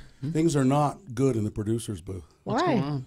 Well, I just looked in there, and my son, who works on the show, doing video, which you can see at x96.com/live, he had his head down on his... Are you sick? Yeah. Oh. He's sick. Is he sick? And he says it's my fault. I don't know. He's shaking his fist at you. I don't know why that would be. Well, hey, Dylan, that bourbon you were going to give your dad that Mauricio brought, you just keep that. Yeah, you just go ahead Gina can make those kind of decisions for me and you. And it's the least you could do after you got him sick, Bill. I didn't get you sick. I had already made that decision, Gina. Oh, okay. No, to keep it. I didn't All right. need you to stick your nose into it. Thank you very much. So even Dylan is against you, even though he's doing the wrong thing. Yeah. But it You have a feels cold? It feels so right. No, I do. No, sorry. It's your fault. That's okay. We're still Of friends. course it is. All right. We're still friends. Well, isn't that special? That's bad parenting to be best friends with your kid. Yeah, you know? We're dad, not a friend. All right. Let's see. That's round one of the boner voting happening right now. 3 examples of bad, stupid, or funny human behavior taken from the news. We present them to you now. 2 now, then the 3rd after the news. You've got to decide which of these 3 stories, which one of these 3 is the worst, which one of these 3 candidates deserves to go forward to boner fight and possibly become boner of the day. If it wins here, it doesn't automatically mean it's boner of the day. It has to defeat the winner of round 2 in boner fight later in the show. All right, one of you lucky random boner voters will receive a fine prize of some kind. Yeah, tickets to see Cake live at the Eccles. Yes. Ow! Ah. What'd you do? I just poked myself really bad with my pen. They have really fine. Are you out to get yourself? What? I'm out to get me. Why would that be? I'm out to get me. Why would that be? It was an accident. All right. I thought I was retracting the pen and I pushed the wrong side, and now I'm bleeding profusely. I've done that. I've done that. And this has a really fine needle point. Ow! I mean, it really is like a needle. Ow! Oh man, I'm bleeding. Somebody. Here's boner candidate number 1. Here. Yeah, I need something to. Thanks. Thank you. I only post about cows and recipes. Second grade teacher in Mississippi was fired after suggesting that black people moved back to Africa on her Facebook page, which she later tried to claim had been hacked. Because everybody wants to hack a second grade teacher's Facebook page. They're all after And that's always the explanation. Cammie Roan was booted by the South Panola School District from her position at Batesville Intermediate School after a brief probe into the post, which has since been removed. Quote, "If blacks in this country are so offended, no one's forcing them to stay here. Why don't they pack up and move back to Africa, where they'll have to work for a living? I'm sure our government will pay for it. We pay for everything else." I think I see some religious objects in the background. Because that's what Jesus would tell her to do. Awfully Christ-like of her. Carrie's talking about x96.com/live. By the way, she claims she had been hacked, saying she sticks to posting about cows, recipes, and home improvements, not racism. She's lying. Yep. Boner candidate number 1. No, I only post about cows and recipes. There've been some really good boner candidates this week. Number 2, punishment not disclosed because I'm guessing it wasn't much. 4 South Carolina students recently spelled out the word rape with spray-painted letters on their chests in an apparent joke during a football game for their district's annual breast cancer awareness night. What? The incident occurred during West Side High School's football game.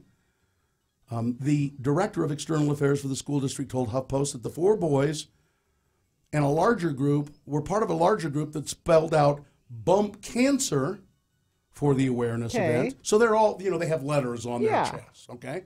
Before the game started, the students essentially started playing Scrabble by spelling out different words from bump cancer and then taking pictures. And one of those words was rape. The principal was informed later that night about what had happened and worked to identify the students. The picture of the 4 boys was shared on Snapchat with the caption, "What we do to Daniel." That is referring to D.W. Daniel, the school that they're going to play in the football game. So it's a threat. We're going to rape them. It's a threat. Yeah. The Citizens for Quality Education Facebook group, which is a nonpartisan group, was very concerned about this.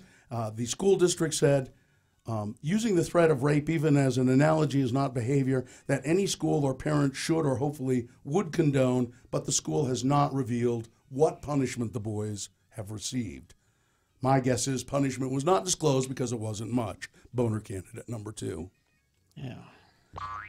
Coming up in a moment, boner candidate number 3. Do the boys have to submit pictures? Boner candidate number 3 after this here big boy news and opinioendo brought to you by Alpine Plastic Surgery, specializing in sculpting your body to achieve the goals you have above and beyond what diet and exercise provide. Visit alpineplasticsurgery.com and schedule a free consultation today. Look at this, my call sheet. My show rundown sheet covered with blood. Look at that. Jeez.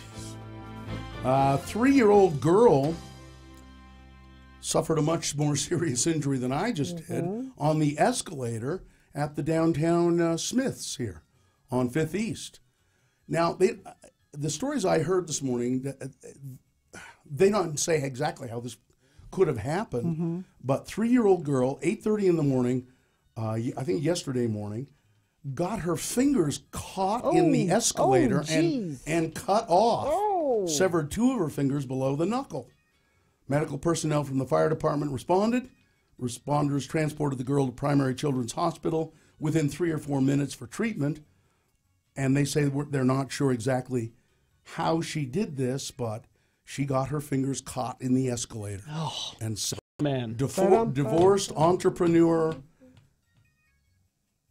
Wait, nobody needs the Utah fight song right now. But it's a Utah man. Yeah, I know. These things, they go through your head. Many times they are better off staying there. Do we know who he is? Kevin Wright, divorced entrepreneur.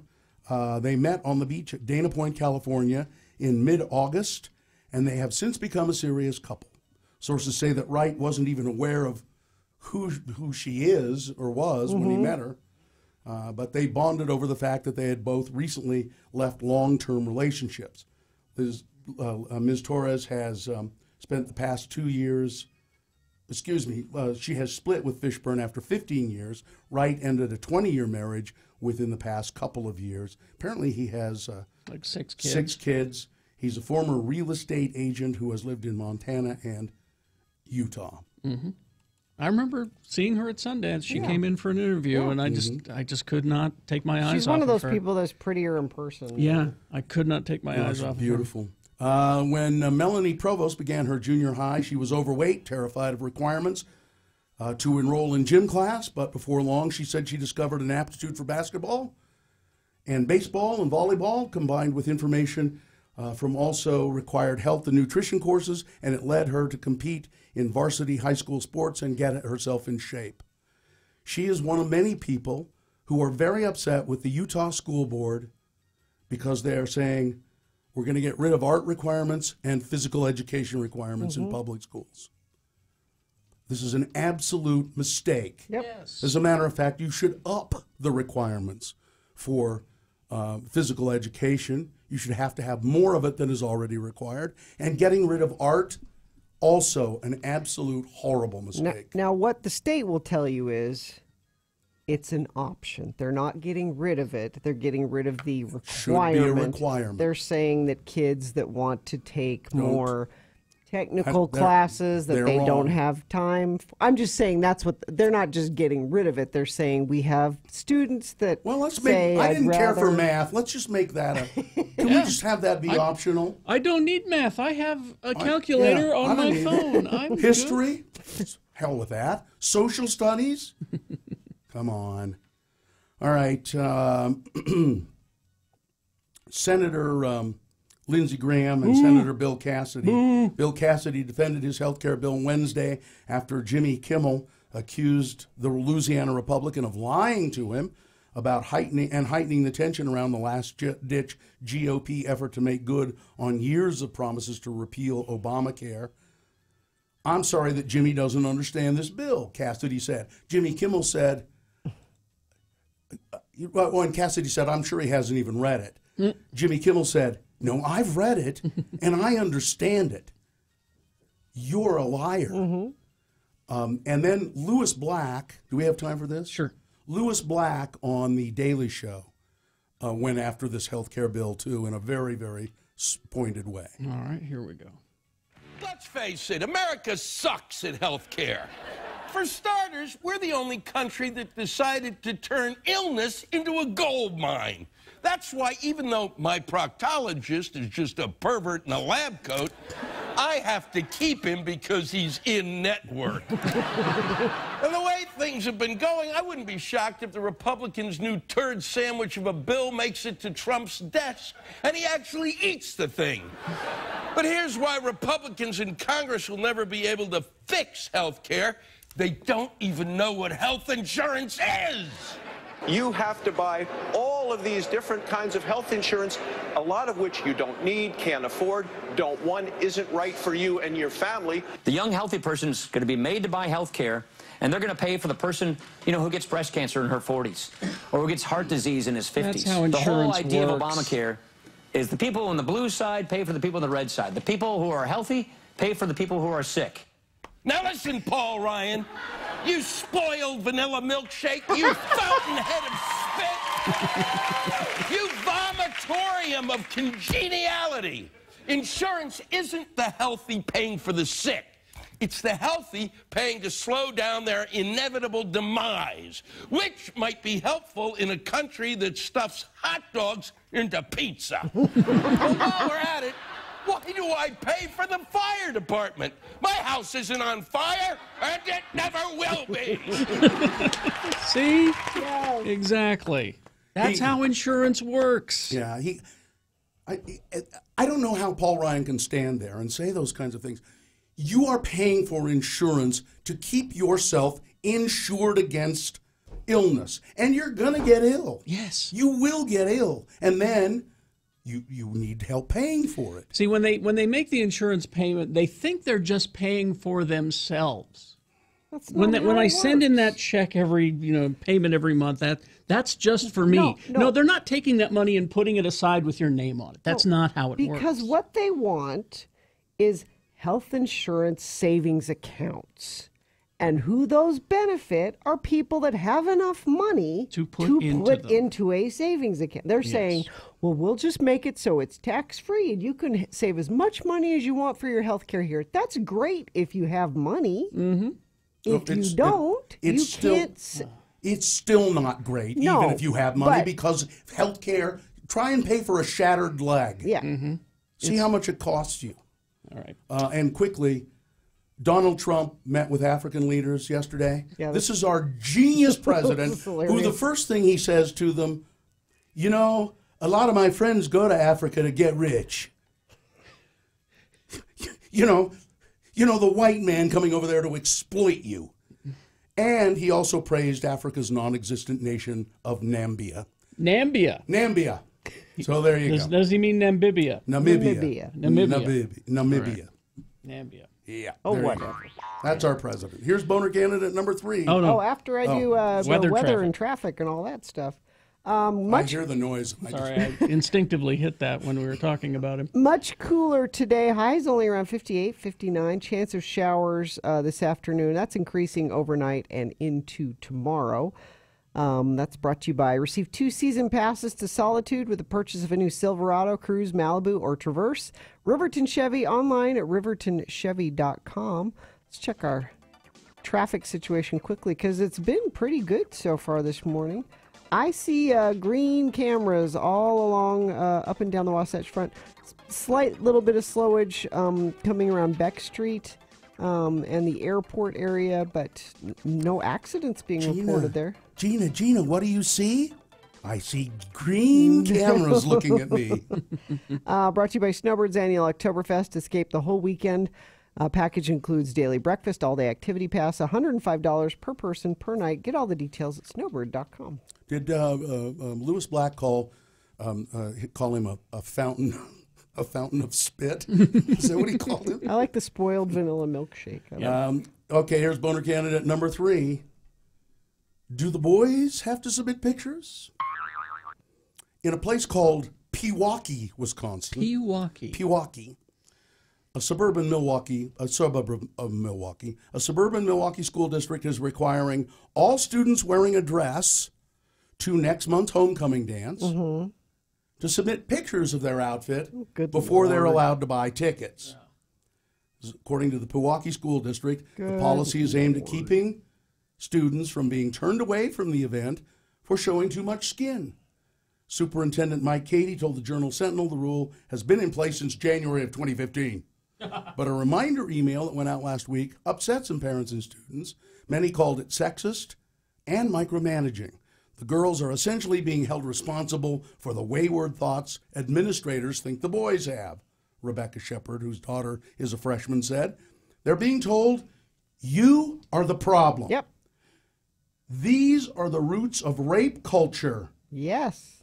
Katie says she doesn't believe the policy is sexist. It's really out of a sensitivity to our students, he said. We want school dances to be a positive experience. We don't want anyone to show up and then have to be sent home because of a dress code violation. Boner candidate number 3, do the boys have to submit pictures? Nope. Let's review the first 2 and vote. We have boner candidate number 1. Really, I only post about cows and recipes. Right. Second grade teacher in the South posting, blacks should move back to Africa where they belong. Boner candidate number 2, punishment not disclosed because it probably wasn't much. High school boys making a rape joke at a breast cancer awareness football game. And boner candidate number 3, do the boys have to submit pictures?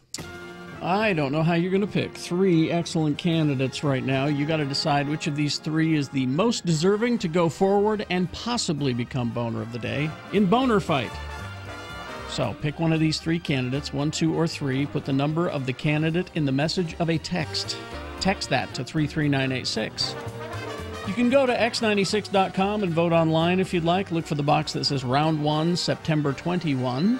If that's not there, refresh, it'll appear. Or call 877-602-9696. Less than 300 seconds. Let's go! Boner, Round 1.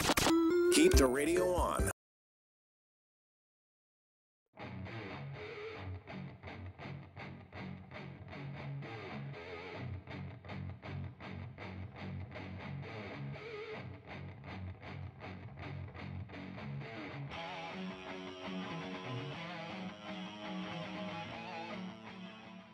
I was going to mention this article a little bit more. Oh, okay. This is the Tribune article? Yeah, this guy calls me. And that's why, I don't know what Richie expected. He calls me, he asks for some quotes. Mm-hmm. So the first thing you want to do, obviously, is see if he got the quotes right. Yeah. Isn't that what you always do? If you're being quoted I don't want in to be the paper? misquoted. No. I might come off looking stupid. I'm just concerned my name's spelled right. It is. And I was quoted correctly. I don't know about you, because you haven't looked yet. I was rambling. I was doing my dishes when he called, so I had him on my jawbone, you know. I was you in the bathroom? No, I was at Liberty Park putting my kids on the Ferris wheel and the little all the little death trap rides that are over there at Liberty Park. The little injury-inducing ride. I cut myself on this. Really? Allred, in referencing his 5,000th episode on the Radio from Hell program, was quoted as saying, "You little jerk, get on that ride!" You're bringing the little jerks tonight, right? Yeah. But the quote, this dawned on me. This was, I think one of the more brilliant observations I've ever had. The reporter from the Salt Lake Tribune asked me, so why do you think your show has been on so long? Why has it lasted 5,000 episodes when other morning shows and radio shows have come and gone? Some appear and go quickly, some are there for a while, but they disappear. Why have you guys lasted 5,000 episodes? And I said, well, it seems pretty simple to me. It's because nobody ever fired us.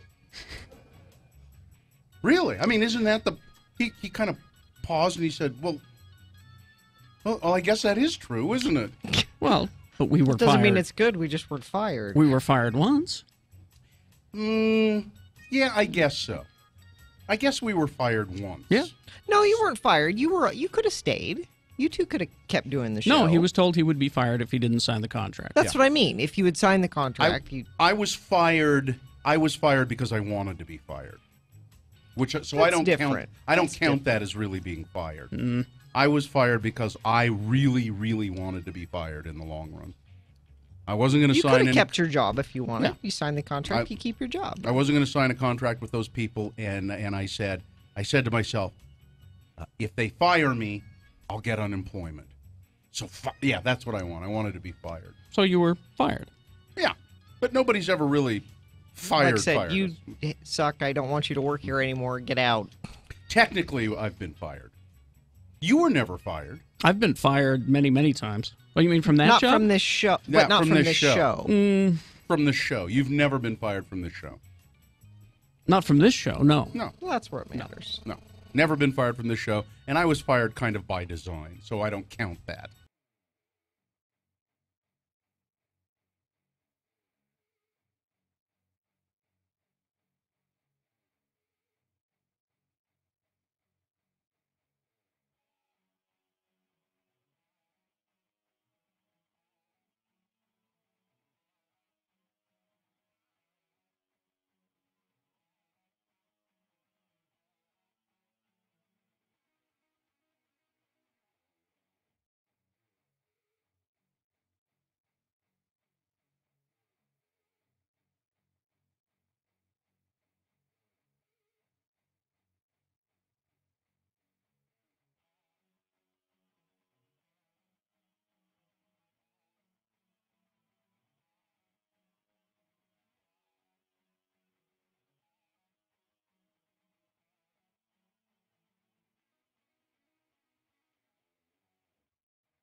Allred on X96. All right, time to award round one of your boner voting. And round one of the boner voting brought to you in part by Chicken Noodle Soup. See, he was sick. That's what you have when you're sick. And you're one step closer to the weekend. Head to Gracie's for Thursday Night Football starting at 6. Live music by the Nate Robinson Trio at 10. Like Gracie's on Facebook for updates. Adults only. Entry number 475 of the Stating the Obvious. We had boner candidate number 1. Really, I only post about cows and recipes. That's the second grade teacher in Mississippi. She said, she posted on her Facebook page, you know, blacks, they don't like it here. They had to move back to Africa. They pack up and go play, you know, where they'll put them to work. And then she claimed her Facebook page had been hacked because she really, I only post about cows and recipes. Then there was number 2, punishment not disclosed because I'm thinking it wasn't much. High school boys making a rape joke at a breast cancer awareness football game. The school declined to say how they'd been punished. I'm thinking because they weren't punished very much. And boner candidate number 3, do the boys have to submit pictures? School requiring female students to submit dress pictures before they can come to the homecoming dance to make sure that, you know, those dresses don't show too much skin. Let's see, the winner of the tickets to cake, Adam Rosenberg, and the winner, boner candidate number 3, do the boys have to submit pictures?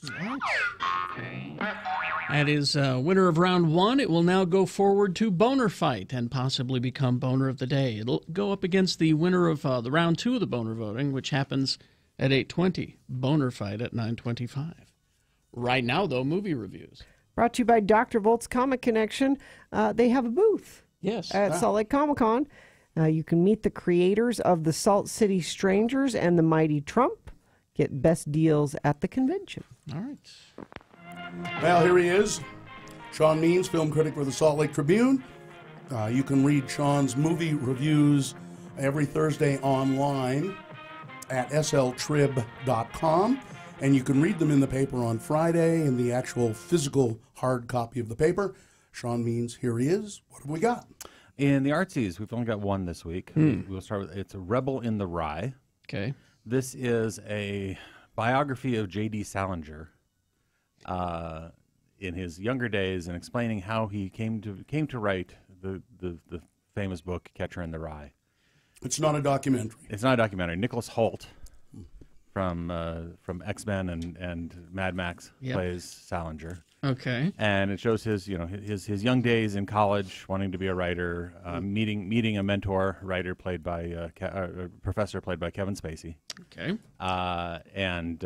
And then getting into World War II and so on. And falling in love. If you read the Wikipedia entry for J.D. Salinger, you will hit every high spot this movie hits. One of those. Okay. But that should be a good movie, right? And it'll be about as exciting. Oh, okay. Not that much to do. The problem is that the first time director Danny Strong, he wrote Lee Daniels' The Butler, so it's that kind of historical rewrite thing.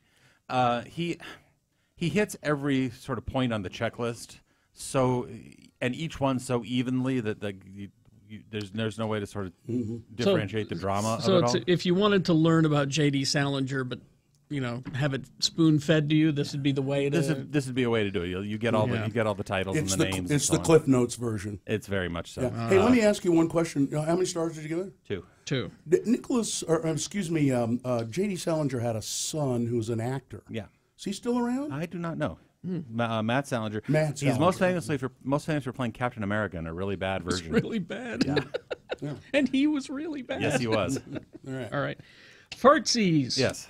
Let's see. Friend request was not screened. No, it wasn't. This is a horror movie set in Facebook.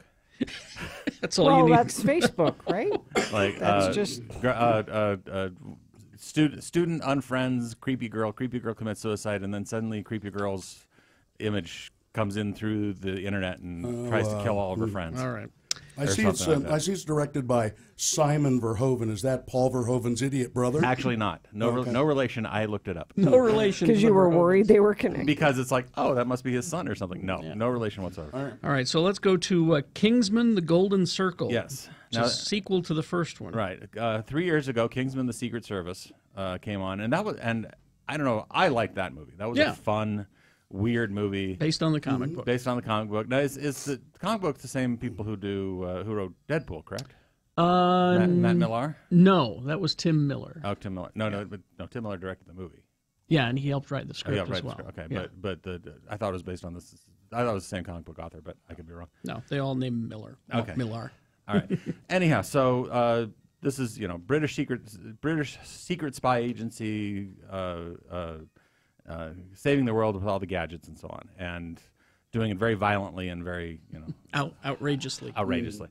Well, this time we have a new villain, a very upbeat international drug lord played by Julianne Moore. An upbeat international drug lord. She hangs out in her lair in an abandoned Cambodian temple, which she has done up to look like a 50s set with a diner and so on.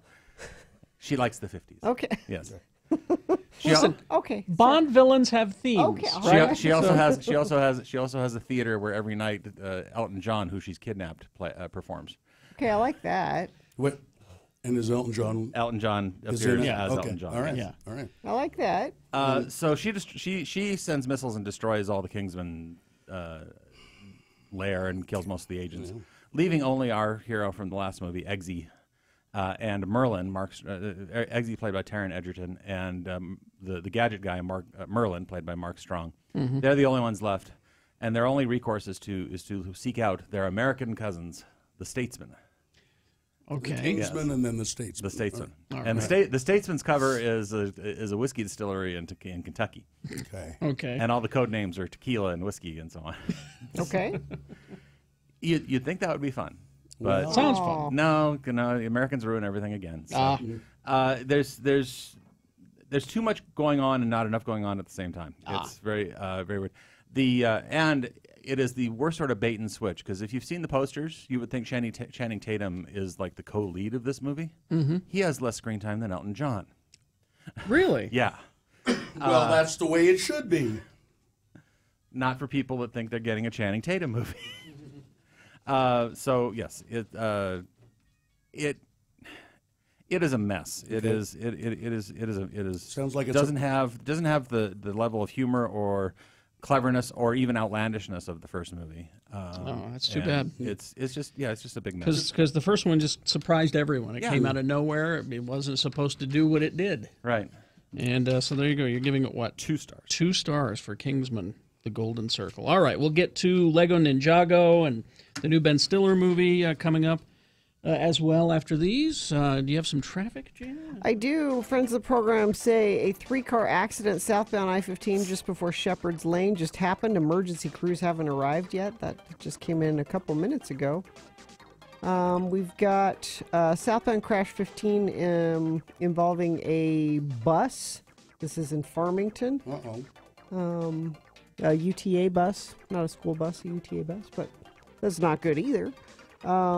Thank you for sending those in. If you see something, let us know. 33986. Brought to you by Strong Volkswagen of Salt Lake City. You get 100% lifetime powertrain coverage. Your factory powertrain warranty becomes a lifetime warranty online at strongvw.com. All right, we'll get to the rest of the movies in a moment. Ranlife.com. Oh, yes. Listen, I get monthly probably, updates from Rand.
All right, we're going to wrap things up with Ask a CG Artist here real quick. I'm going to put you on the spot. You say you had a friend who's worked on the Thor movie. He is, by the way, John Patrick Rooney, yes. Who is a CG artist, works out of L.A., but here to visit family. Yep. And your friend did the animation of the Destroyer.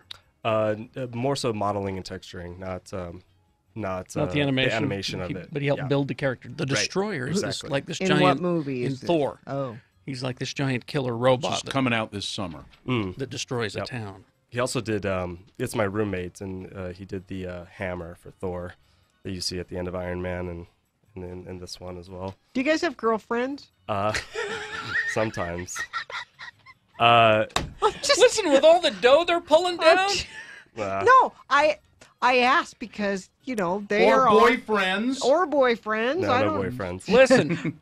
Listen, they're on the computer. You take a girl. day. You take a girl to Iron Man 2, and you say, "Wait till the end. Wait till the end." And when that hammer shows up, you say, "I did that." You're in. No, I'm not saying. I'm saying it sounds like they are chained to a computer a lot of the time. I have to say, I've had one relationship go south because I was working. That's all I'm insane saying. hours. It was a good Ogden girl too, living in L.A. A good Ogden girl? Good. I know. There's no such thing. In a good in a bad way. Yeah, right. Bad in a good bad way. in a good way. That's Ogden. Good Ogden girl. I know. Let's see. A quick software question from Nick. Let's see. Go ahead, Nick. Thanks for letting me listen. Yeah. Maya, I guess, is the standard. How does 3D Max compare? 3D Max is a standard for a lot of things, a lot of car commercials and things like that, and video games use 3D Max, but more and more Maya is becoming more of a standard. I hate modeling in 3D Max. It drives me nuts. Now, you were saying that if I were just to buy the Maya program, it was how much again? I'm not sure, but it's like over 1,000. Over 1,000? Almost 1,000. 4,000. Yeah. Almost what? 4,000. Almost 4,000. Well, 3,999. That's almost close. Yeah. Almost. You know, it sounds to me like if this is what you're gonna do, it might be worth it to invest in that. Yeah. All right. You can use those programs if you go to a school. They have them available. This is true, and I know even up at the U they have those programs available. And it's all part of your fees. So. Here's a question. Without getting too political, how is your health insurance as an independent contractor? It's a bottle of Advil. Somebody wants to know, where's my holodeck? Yeah, that was my next question. Where's my damn holodeck? Yeah, I'm working on it. So, all right. Any requests? And here's the final question, which I think is the best one. This is: do you have to be good at math? No, you don't. Perfect. But sometimes I've used some trigonometry and like don't you need scripts that and for, things like for that. Architecture, don't you? Yeah, sort of. Trigonometry. If people want to see some of the stuff, is there a place that people can go? Do you have a website where they can see your demo? I have my demo reel on Vimeo, but it's just you can go ahead and email me at johnpatrickrooney@gmail.com, and I will send you an email with some info. John Patrick Rooney, Irish? Yes. Oh. Irish question mark? John Patrick Rooney @gmail.com. St. Patrick's Day Parade Saturday, you know. All right, I'll stop by. All right.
This is Radio from Hell with Carrie, Bill, and of course, Gina on X96. All right, let's continue the movie reviews. We're back with Sean Means from the Salt Lake Tribune. All right. What do we got?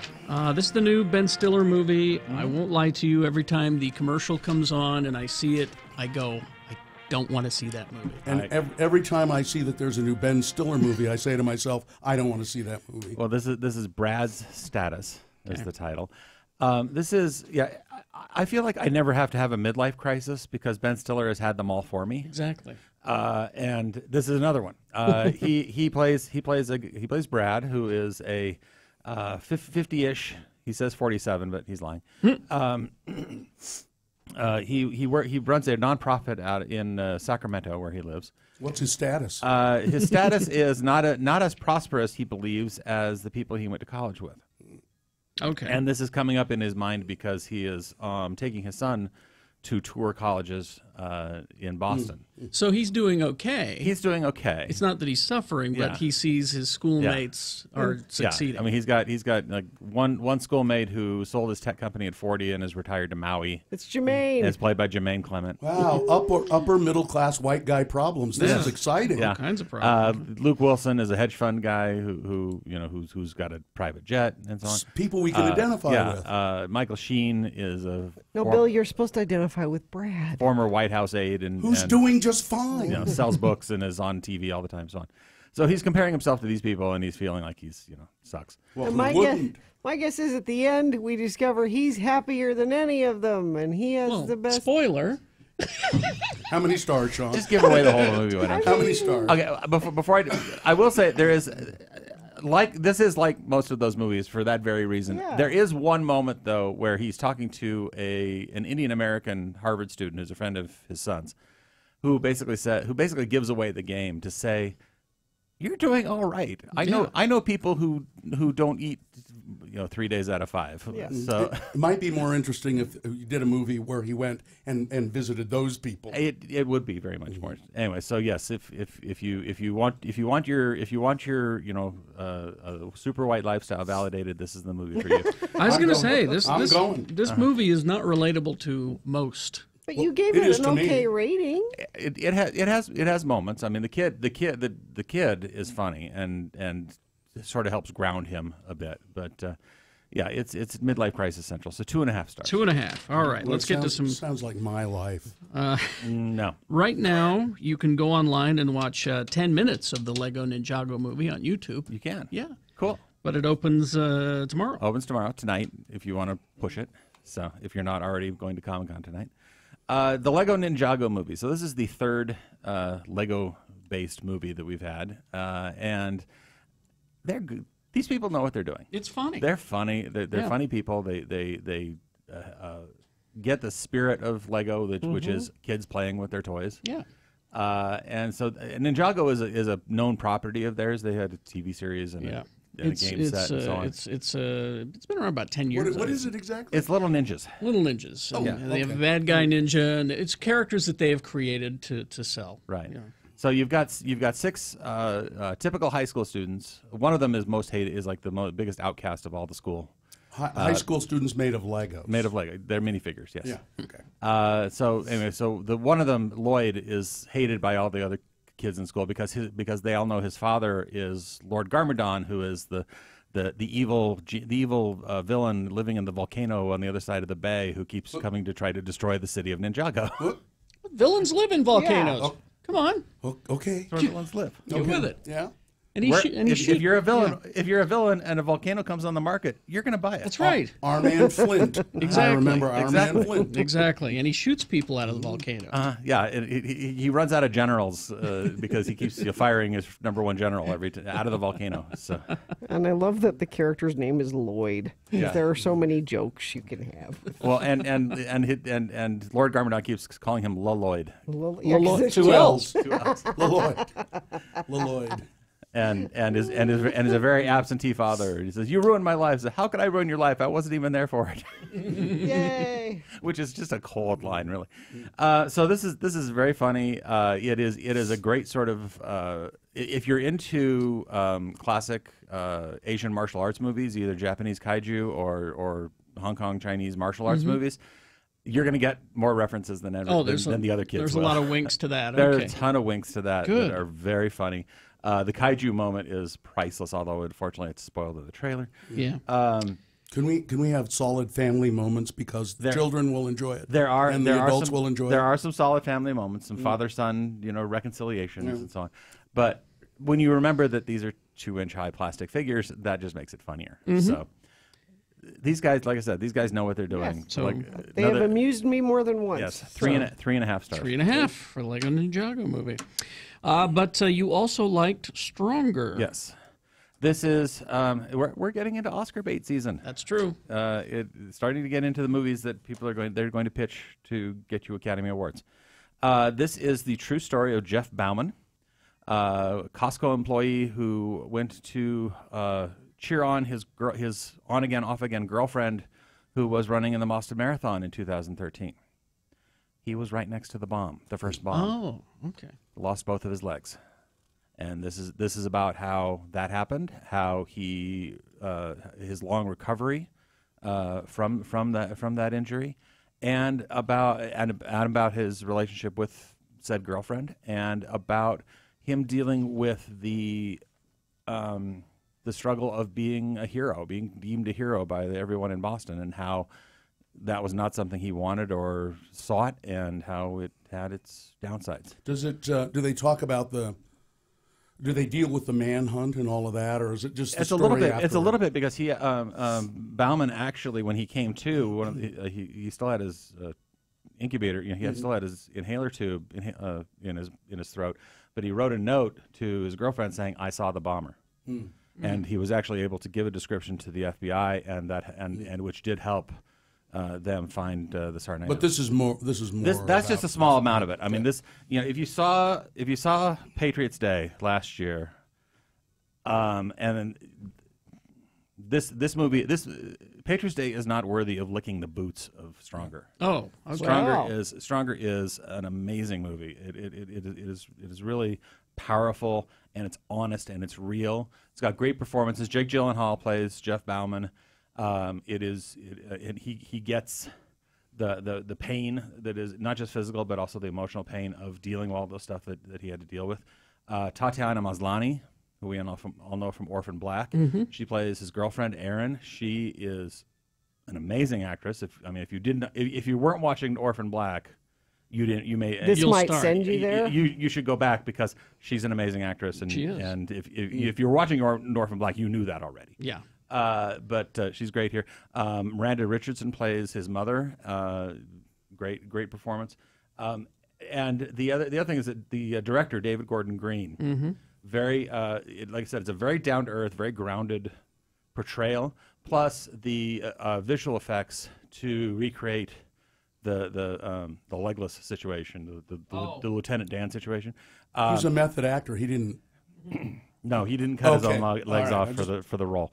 No, but anyway, the effects are very seamless, and you really can't see where it ends. The big downfall of a movie like this could be that it's just too sentimental, too heart tugging, too cloying. It manages to avoid the sugarcoating mostly. There are a couple aspects that are a little bit sugar-coated, but for the most part, no. It's a very realistic, very authentic portrayal. Gyllenhaal's good? Gyllenhaal's great. All right, 3.5 stars? 3.5. Wow, Stronger.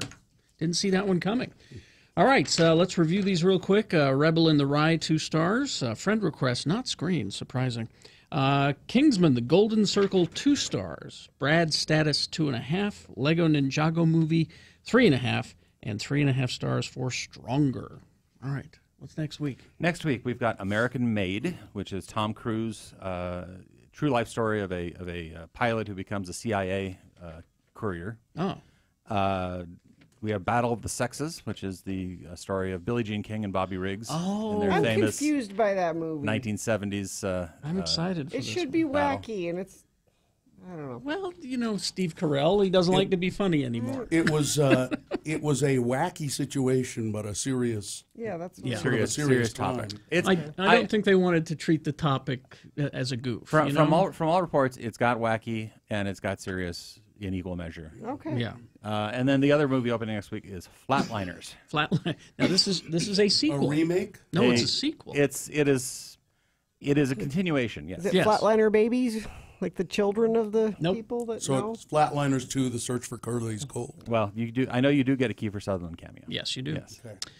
All right. Well, thank you, Sean. Let's do some traffic and get the boners all lined up. Got a crash southbound Bangor Highway, the SR 201 junction in West Valley. Crash southbound I-15 milepost 325 at Shepherd's Lane in Davis County. And stalled vehicle eastbound SR 201 8400 west. Left lane is blocked there. Let me check our message stream quickly, see if anybody sent anything new to 33986. Nope. Looks like that's it. All right. Thank you very much. Here are your boner candidates. Round 2 coming up. Boner candidate number 1, there's a word missing from the title on the website. It's "You two have to finish this thing."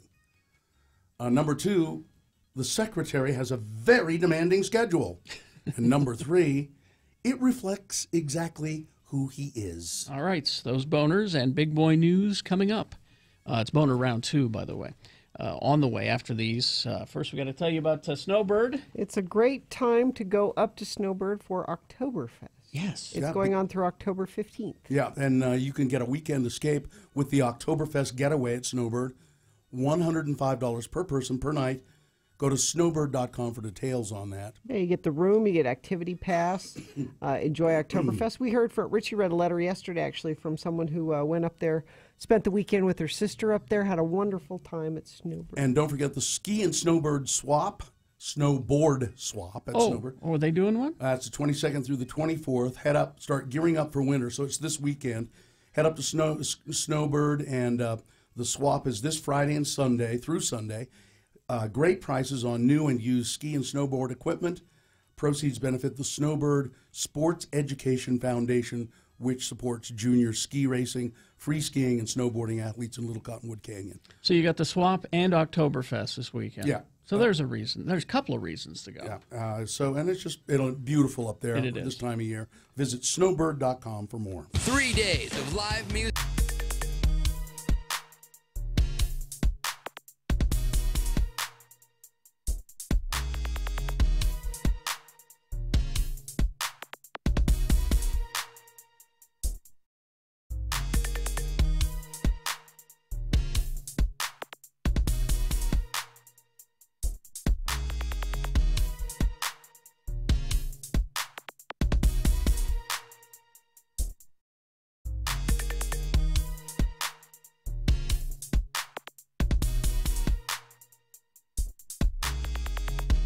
It's not a big deal, but I guarantee you, Gina, if today were the day you were going to court at 8:15, you would not have come to work. It's true. You wouldn't have come to work. That's true. I would too. I don't think you would have. You would have said, "I got court," and we'd say, "When?" And you'd go, "I don't know," and that'd be it. You know. I'm not sure. You wouldn't come in. Court sometime. I got court sometime. I don't know. On another topic, a totally different topic. Yesterday, we went to lunch at the Lone Star Steakhouse in Sugar House with the staff, and Gina was there with her baby, and I was the little Jonesy, who's almost a year old and just as cute as anything, and I was the only person at the table who made the baby cry. Well, she's my daughter. She knows you make me cry everybody else is going and doobie playing with the baby and being cute Gina, with the baby. That doesn't work because I didn't make her cry. That's true. And I've made you cry. That's true. On the radio. I went and sat down by the baby to just kind of bonding. Hi, it's your Uncle Bill. Cried. Even Artie Fufkin didn't make her cry. No, I thought for sure Artie was going to make her cry. Hello, baby. Hello, baby. Hello, baby. Hello, baby. He did that for like 10 minutes. And kept waving his hand. He said, "Don't eat trans fats or you'll end up looking like me." Even Artie didn't make the baby cry. Artie could have picked the baby up and placed the baby in his mouth, and the baby wouldn't have cried. The whole head, and the baby wouldn't have cried. I think it's your facial hair. Might make you look scary. I'm just guessing. Was I the only one there with facial hair? Mm-hmm. Well, Heather. Just kidding, Heather. She hasn't experienced a lot of facial hair. Yeah. Maybe. I don't know. And then I brought her over to you later. Like, it's safe with mommy holding you kind of thing. And I gave Bill a hug. See, he's nice. She didn't cry then, but she was barely holding it. She had the face. Barely holding it together. She had the you could see, she was just like any second she was just going to. It was the face. We were there for 2 hours, and she was good the whole time we were there. I didn't have to get up and walk around with her once. Are you surprised? No, but... Are you bragging? Yes. Okay. So she's like that all the time. You're just bragging. Yes. Yeah. And she didn't do that once, does she usually? Well, no. Well, wow. She ate all kinds of things for lunch I didn't eat. She had tomatoes. She ate the tomatoes off my salad and my onions. Did not. And then, she ate all my onions, and then I picked onions. She really ate onions? onions? Oh, yeah. Loves onions. Then I said, Carrie, you can eat that onion? Here. But she doesn't have teeth. She has 4. That onion even had blue cheese dressing on it, Yeah. Gina, which is something else that you wouldn't eat. Well, now that says a lot to me, and because when I sat down by the baby, and maybe this is why she cried, I went, "Hi, honey. God, your breath stinks." That's why she cried. That's why she cried.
The name Radio from Hell came from working in a spider-infested, dusty old studio with substandard equipment in Ogden. Now, Carrie, Bill, and Gina have a big, fancy studio in beautiful downtown Salt Lake. And they still find things to bitch about. X96. You know, I'm just gonna coming up here. We got boners round 2, and I'm gonna have a sip of Mill Creek coffee here. And I love this Mill Creek coffee, as you know. Yes. And I drink the most highly caffeinated bean that they have. Which one is that? Well, I think probably either the Colombian or the French roast. This is the most highly caffeinated, and I love the caffeine. I love the Mill Creek coffee. I love the flavor, and I have a new business opportunity for them coming up in the news about caffeinated beverages and a new place to sell them. Well, we're always looking for new outlets. Yeah. All right. Mill Creek coffee. Big boy news. Oh, no. We have it's his boner round 2 now. Yeah, that's what we've got. Sorry. Boner round 2 voting. I love that. Just whenever there's a mistake. Let's see. There's 3 news stories gathered together, which are examples of bad, stupid, or funny human behavior. I'm going to present 2 of them to you now, and a third one after the news. Once you have heard all 3, you've got to decide which of these 3 candidates is the worst. Which one of these 3 candidates truly is a boner? Boner means mistake. You need to send one of these candidates to Boner Fight to possibly become Boner of the Day. That happens at 9:25. All right. If you are a random boner voter, a particular lucky one, you'll receive a Can't Buy It, Gotta Win It Radio from Hell boner T-shirt, courtesy of Excel Automotive Repair, Radio from Hell's official auto mechanics. Don't buy a lemon. Try Excel Automotive's $50 bumper-to-bumper used car checkover before you buy. Limit 2 cars per $50. Here's boner candidate number 1. You 2 have to finish this thing. A Wisconsin woman has been arrested for inciting a brawl between 2 8-year-old boys, socking one of them in the puss in the process, according to a report. The bizarre incident unfolded at 5 p.m. Sunday when the 2 boys had a kind of a skirmish, a little fight, but then kind of called it off and went their separate ways home after the fight, witnesses told police. Following the fight, Marlo Thomas... Thomas? No, not that Marlo Thomas, who lives on the same block as the boys, then allegedly went to one of the boys' houses, dragged him down the block to continue the fight with the other child. You get back in there. Police said Ms. Thomas punched the other boy in the ear, knocking him over to let the other youngster get on top of him and hit him. The victim was left with a bloodied ear and scratches to his face, cheek, and neck. Ms. Thomas was arrested and charged with felony counts of forceful abduction of a child and physical abuse of a child. Now, why she wanted them to do this, not quite clear, but boner candidate number 1, you 2 have to finish this thing. Boner candidate number 2, the secretary has a very demanding schedule. Tom Price, the Health and Human Services Secretary, has spent tens of thousands of taxpayer dollars to fly on private jets to attend routine public events instead of taking cheaper commercial airliners because, quote, he has an incredibly demanding schedule, his spokesman said. Most regular people don't. Mr. Price, a physician and former Republican congressman from Georgia, chartered 5 work-related flights last week alone. In all, the private flights cost the federal government as much as $60,000. The secretary has advocated cost-cutting at his agency while acting as a top Trump administration surrogate for urging the repeal of the Affordable Care Act. His predecessors, that is, other secretaries of Health and Human Services, have routinely flown on commercial flights or even on trains at a fraction of the cost. Mr. Price's travels include a flight to a Maine resort for a health care conference, a short day trip to the Philadelphia area that would typically cost about $500 by rail or commercial airliner, pretty close to Washington, D.C. With an incredibly demanding schedule full of 13-plus hour days, every effort is being made to maximize Secretary Price's ability to travel outside of Washington to drain the swamp. That's what I'd say. I was going to say. Drain the damn swamp. Boner candidate number 2. Oh, the secretary has a very demanding schedule. Well, if this were Obama's White House, we keep saying that. Fox News and Hannity would be all over this. Here's boner candidate number 3 in a moment after we take care of a few things here. I think this reflects exactly who he is. All right. Boner candidate number 3 after this here. Big Boy News and Opinioendo brought to you by... Introducing Del Taco's new Queso Blanco, a creamy blend of real cheese and peppers. Try it on nachos, fries, burritos, and more. Delicious queso from a drive-thru that's unfreshing believable. Price and participation may vary. Well, here's that blockbuster story I was telling you about. Breaking news. Caffeinated caffeine is BYU. Brigham Young University has announced, the Dining Services Department has announced that they will offer caffeinated soft drinks on the BYU campus. This is their hurricane. This is their earthquake. I'm telling you, this is a business opportunity for Mill Creek Coffee. Well, it won't be No, because not that's coffee. a I'm not hot gonna, drink. You mean I'm not going to be able to get a cup? No. How about iced coffee? Oh, You know, there have been those that have made a case for the iced coffee with the Mormons, but no, Bill, not coffee on campus. But this is a bigger deal than you're allowing it to be. Now, granted, not hurricane proportion, but this has been forever coming. 1950. In the mid-1950s, the director of BYU Food Services decided not to sell caffeinated soft drinks on campus. 1950. In 2012, our friend Ben Winslow, he did a big article talking to them and interviewed, I think, some folks with dining services, and they said there is not a demand. We don't for serve it. caffeinated The beverages. students don't want it. No, That's why we don't. We serve don't it. serve it because they don't want it. If there comes to be a demand for it, we will put it on our campus. we would put it out there, and it would just the tanks would sit there full day in and day out. Sure. Nobody. I believe so, you. So I love. There's a Q&A thing here, and I love this. This is question and answer. That's BYU asking itself their own questions and then answering them. Has the university been supportive of this decision? Yes. The administrative vice president has been supportive and has kept the president's council informed. That's not a real question. No. No, but it's a way to disseminate information in a way that makes it sound like you're answering the questions. When will this change go into effect? We've already started adding caffeinated soft drinks to the inventory of beverages we sell on campus. In changing the fountain machines, will BYU be able to get new freestyle dispensers? Yes, well, we'll provide the latest dispensing equipment at certain locations. I've never used one of those. They're great. That's how you get a Diet Vanilla Coke, Bill. I've seen them. Now, most of the reason I haven't ever used one is that I don't drink soda very often. I mean, hardly ever. But you can get all kinds of flavors. I know. I look at them and I go, this is too intimidating. I can't do this. Yeah. Now, my question is how are they going to be serving it? Are they going to build a Zion curtain where there's the caffeine and you can only be served? Away, so you can't watch them pouring the caffeinated? Because that's exciting. Yeah. It's titillating. So it says, are you going to be selling energy drinks?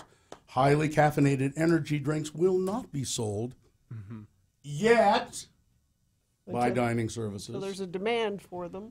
Well, no, people don't want them. They don't. We would serve them, but they don't want them. No. But this is...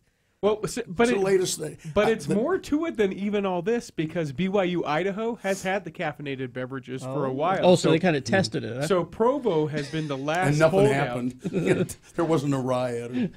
and this sounds ridiculous if you can imagine that about BYU. No. There are people who they kind of hold their own standard saying, well, if BYU did it, or if they have in the soda machines in the temple, those that have cafeterias, if they have it in the soda machines there, then it's okay, and then I'll drink it. So it actually really is. This is just the gateway. Next thing you know, alcoholic beverages, cigarettes, and prostitution on the BYU campus. It's just a matter of time. Camel's nose. Yep. There needs to be a sign. And the camel's nose. There needs to be a sign up. Is this a restaurant or a bar? I think they need to.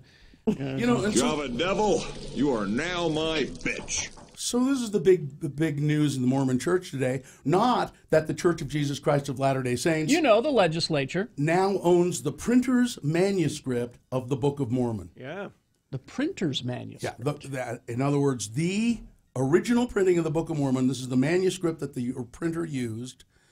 They paid $35 million for it. Holy cow! Yep. Who had it? The Church of Jesus Christ, the reorganized church. Yep. Oh. The one that Joseph Smith's son, the bloodline Mormons.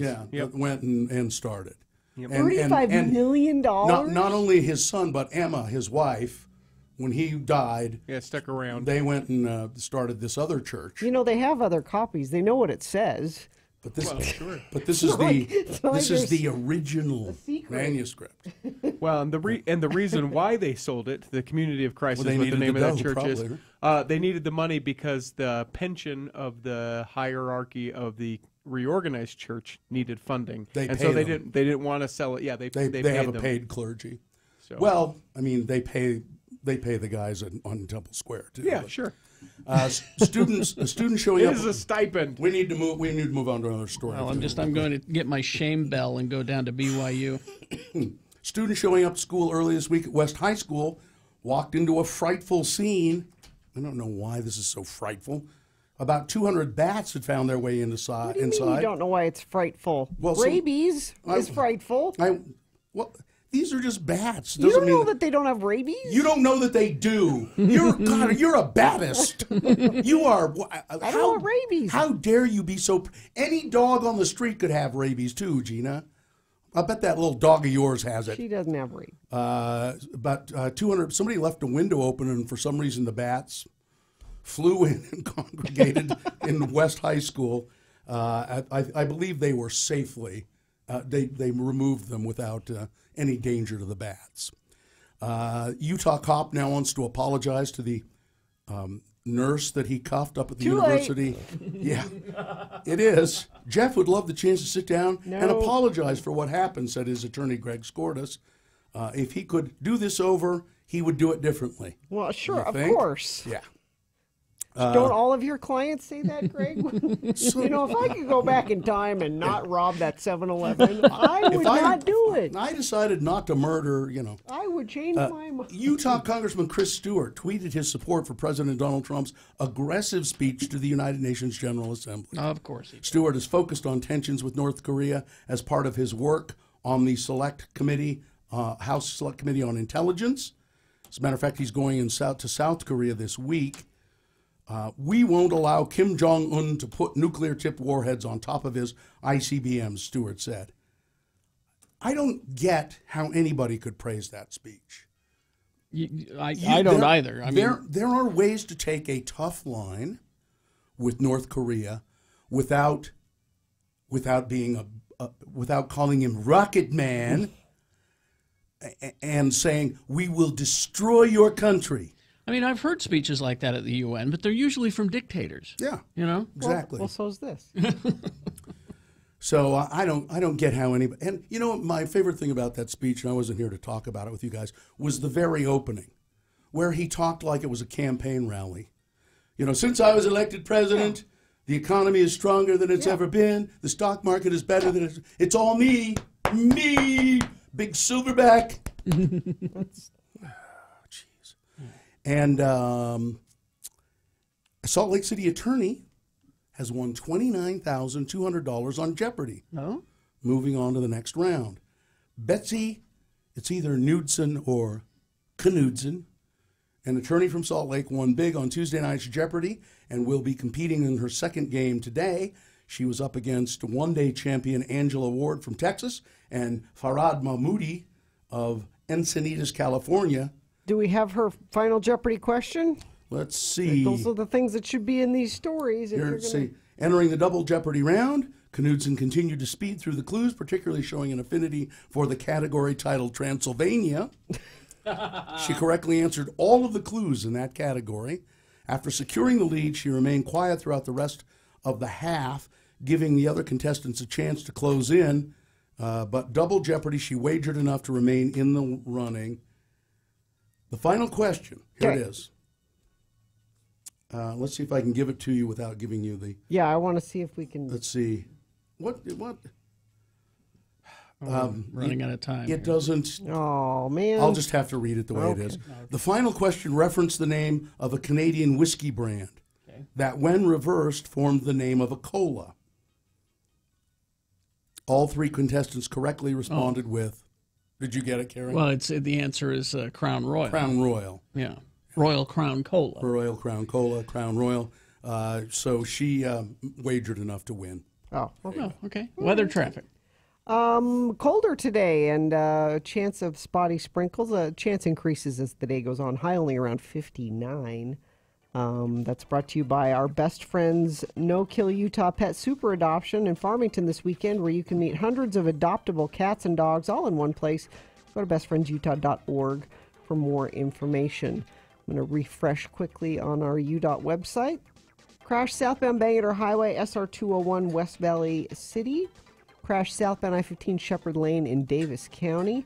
Stalled vehicle eastbound SR 201 8400 South in Salt Lake. The left lane is blocked there. And looks like that's about it, unless you want to text us like this one. Trooper checking an abandoned vehicle I-80 westbound, 0.5 miles from 7200 West. They sent that in to 33986. All right, here's boner candidate number 3. It reflects exactly who he is. Jeffrey Metzger. Oh, yeah. Chief executive of KB Home. Yep. One of the country's largest home builders. Was captured on audio Saturday night yelling at his neighbor, the comedian Kathy Griffin, using a series of sexist and homophobic slurs. I listened to the unedited. I did too. Recording of him yelling at her. This man is awful. Really? Oh yeah, he was just. He used the C word.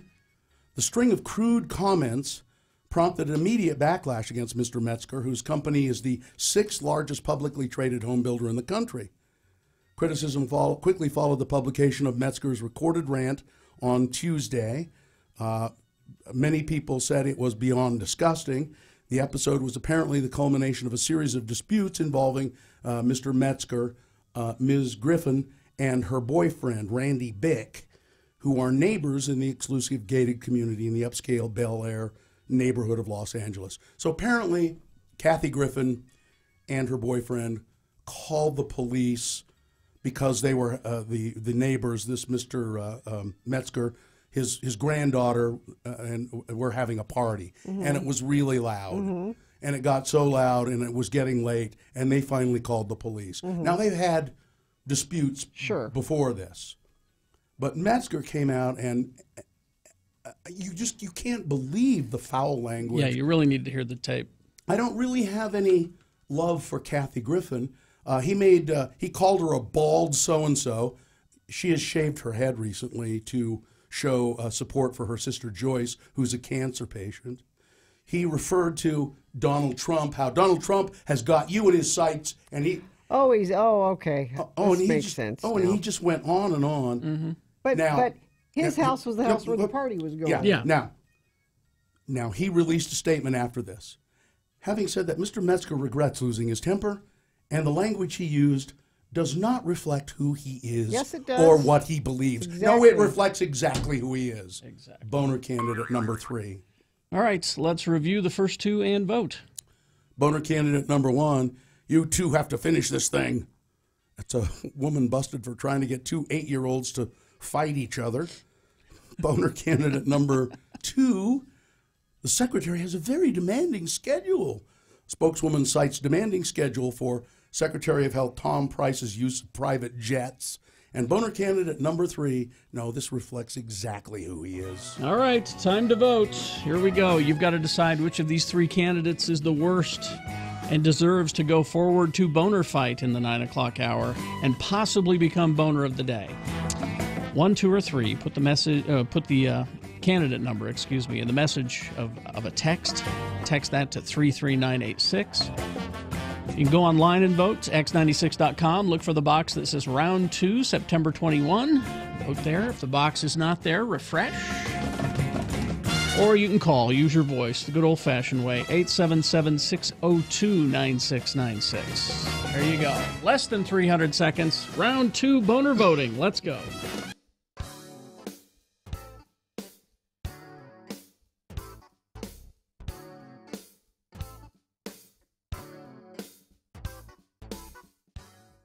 I was so angry. What? Saturday night. After I went to the Warped Tour, I went to a party, and I think it was about 10 o'clock at night. I get home, and I'm out. I was out on the sidewalk. It's not important why. 10 o'clock, out on the sidewalk, and what do I see coming across the street? A raccoon, and there's a lot of traffic, and he's coming right toward my house. Yeah. And there's a lot of traffic, and the lights in the car honked, and the raccoon kind of, like this, and I thought, God, hit him! I was hoping the car had hit him, but it missed him. Yeah. And he came, and I'm standing 20 feet away from him. Yeah. And he came running, and he ran, and I started yelling at him, and he ran right up my tree, the one that's in my front yard. I have a gigantic, Bill treed a coon. A 50-foot tree. Yeah, I treed a coon. I was yelling, you son of a... Get back here! Bill lives where the red fern grows. I was just so mad, and he ran up the damn tree, and they're everywhere. God. I think they've declared war on you. I think they have. Coming to get you. It's like birds have declared war on my wife. Raccoons. No kidding. Declared war on you. He got he stopped and growled at the car. I swear to God he did. Pyro! Get away! Shake his fist.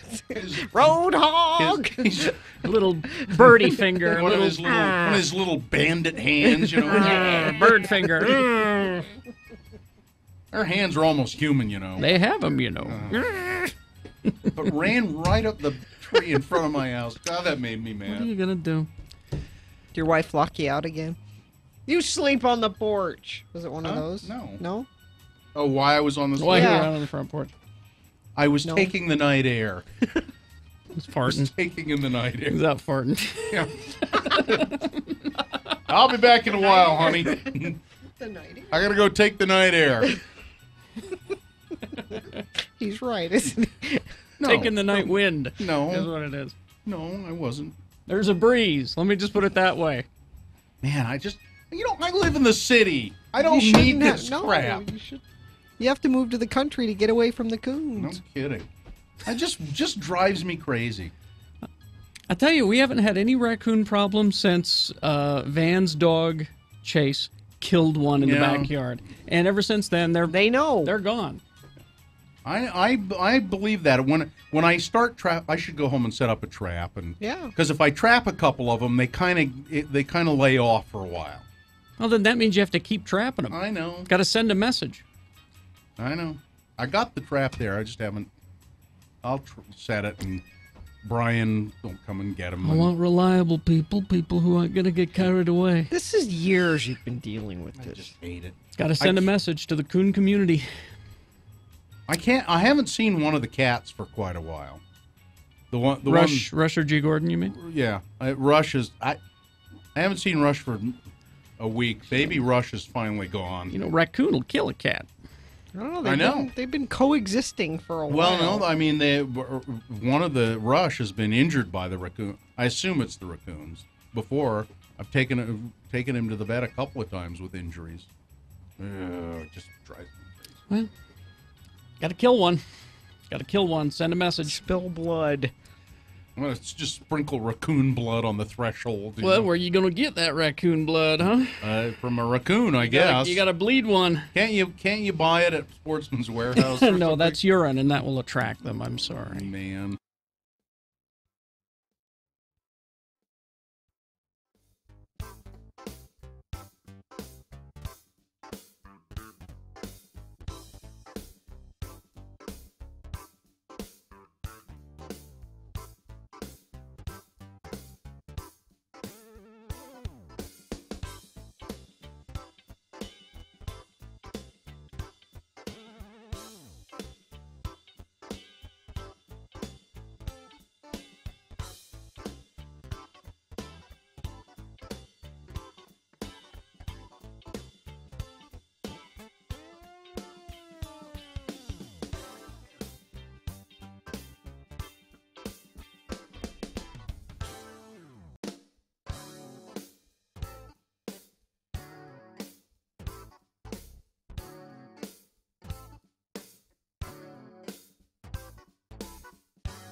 X96, Radio from Hell.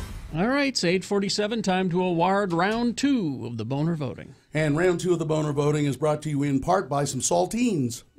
That's, again, sick food. Went with the chicken noodle soup. And Bad Apple introducing low price guarantee on iPhone screen repair. Just bring in the advertised price from another business, and Bad Apple will beat it. Now with 10 locations, go to badapplerepair.com. So boner candidate number 1 was, you two have to finish this thing. It's a woman who, and there was not a clear explanation for this, but 2 8-year-olds in her neighborhood fighting. And then they broke up and they went to their respective homes. Well, she decided that they had They not. weren't done yet. Yeah, they had not completed their. You get back in there. Yeah, Finish so this. She dragged one of the kids out. Then boner candidate number 2. the secretary has a very demanding schedule. It's Secretary of Health and Human Services Tom Price, who is spending thousands of dollars in taxpayer money to fly on private jets to meetings. Now, in the past, I mean, the Obama administration, I think even the Bush administration, they made a big deal out of having people fly commercial and having people fly, coach and take trains to these meetings. But, here as we drain the swamp, this is this guy flying. And who was it? Was it Mnuchin? Yeah. The other guy flying on his honeymoon. Yeah. Oh, yeah. Went to see the eclipse. Yeah. And then boner candidate number 3. Now, I think this reflects exactly who he is. This is an executive's sexist rant at Kathy Griffin. I don't have any big love for Kathy Griffin, but this guy was just over the top. Yeah. But even at that, for him then to release a statement saying he regrets what he said, and it doesn't really reflect what he believes or who he is. Nope. I'm sorry, it really does reflect it exactly. Yeah. That's the time you're being your most yourself. When you're angry. When your filter is off. Mm-hmm. Danny Summers won the Boner T-shirt. Congratulations to Danny. And it was a pretty close fight between number 1 and number 3, with ultimately number 3 winning. It reflects exactly who he is. That surprises me. Well, that one will now go forward to Boner Fight and face off against the winner of the round 1 Boner voting. Boner Fight happens at 9:25. So I got a couple of emails that have been in my box for a while. Are they of interest? Yeah, I think they might be. Emails of interest. So I got this one early in September, from our old friend Jerry James from New York. Oh, okay. Who now lives in Arizona. He's still Jerry James from New York. Yeah. But he said, it just said, is this true? I haven't had a chance to really look into it. Maybe somebody knows. All right. So he says, is this true? Quote, it's actually illegal in Salt Lake City. Illegal. All right. To leave your home's Wi-Fi unsecured because they're afraid teenaged Mormon kids will park outside of your house and watch porn using your Wi-Fi. Well, it's not illegal. I don't have to look into it to know that it's not illegal. How do you know? There's a law that says, a law on the books that Gina, says... there are stupider laws on the books. You really think this might be an actual law? Stupid. I give you the Zion Curtain. There are stupider laws on the books. So that would require... I don't know. When the installer comes to get your Wi-Fi going, that would require him to make sure you have a password. Yeah, I guess that's the way you would handle it. That's the only way that you could handle it, is that he would, by law, have to insist you have a password. I can't imagine. I don't recall it being an option when we signed up. It was just like, what do you want your password why to be? wouldn't you want it to be a password? But again, Gina, I find it strange that you think that this is beyond the realm of possibility. There are far stupider laws around. I mean, really? Really? Private clubs, remember those? Why wouldn't you want a Wi-Fi password just so anybody, I don't care if they're Mormon or what, park in front of your house and you that? Well, it's I can't imagine this is a law. I think that there are. Yeah, Richard. In 2008, there was a committee on the state of Utah legislature. Did you do a little research? Yeah, that tried to pass this. That tried to, but did not. That tried to require that residences would have secured Wi-Fi when it was put in. So your company would come in, they would have to put a password on it. I mean, that's just good common sense to have. But for anybody, that's common sense for you as the owner of the Wi-Fi. Yeah. Not necessarily protecting other people outside your house. But people don't have common sense all the time. Right. I guarantee you there are plenty of people that don't have secure Wi-Fi. And that's true. The chat room is bringing up the one that I recall, is that there was a guy who had Wi-Fi in his house, and he was charged with child pornography because somebody got it through his because it was unprotected. Yeah. You can also or he hacked streaming isn't the right word, but you can download a bunch of films like through the site where you link torrent? Torrent is what I'm thinking of. Yeah. Through people's Wi-Fi. So it's another reason to have it. That's your own stupid fault. That's you. But your negligence by not having a secure Wi-Fi can cause can lead to the corruption of the young.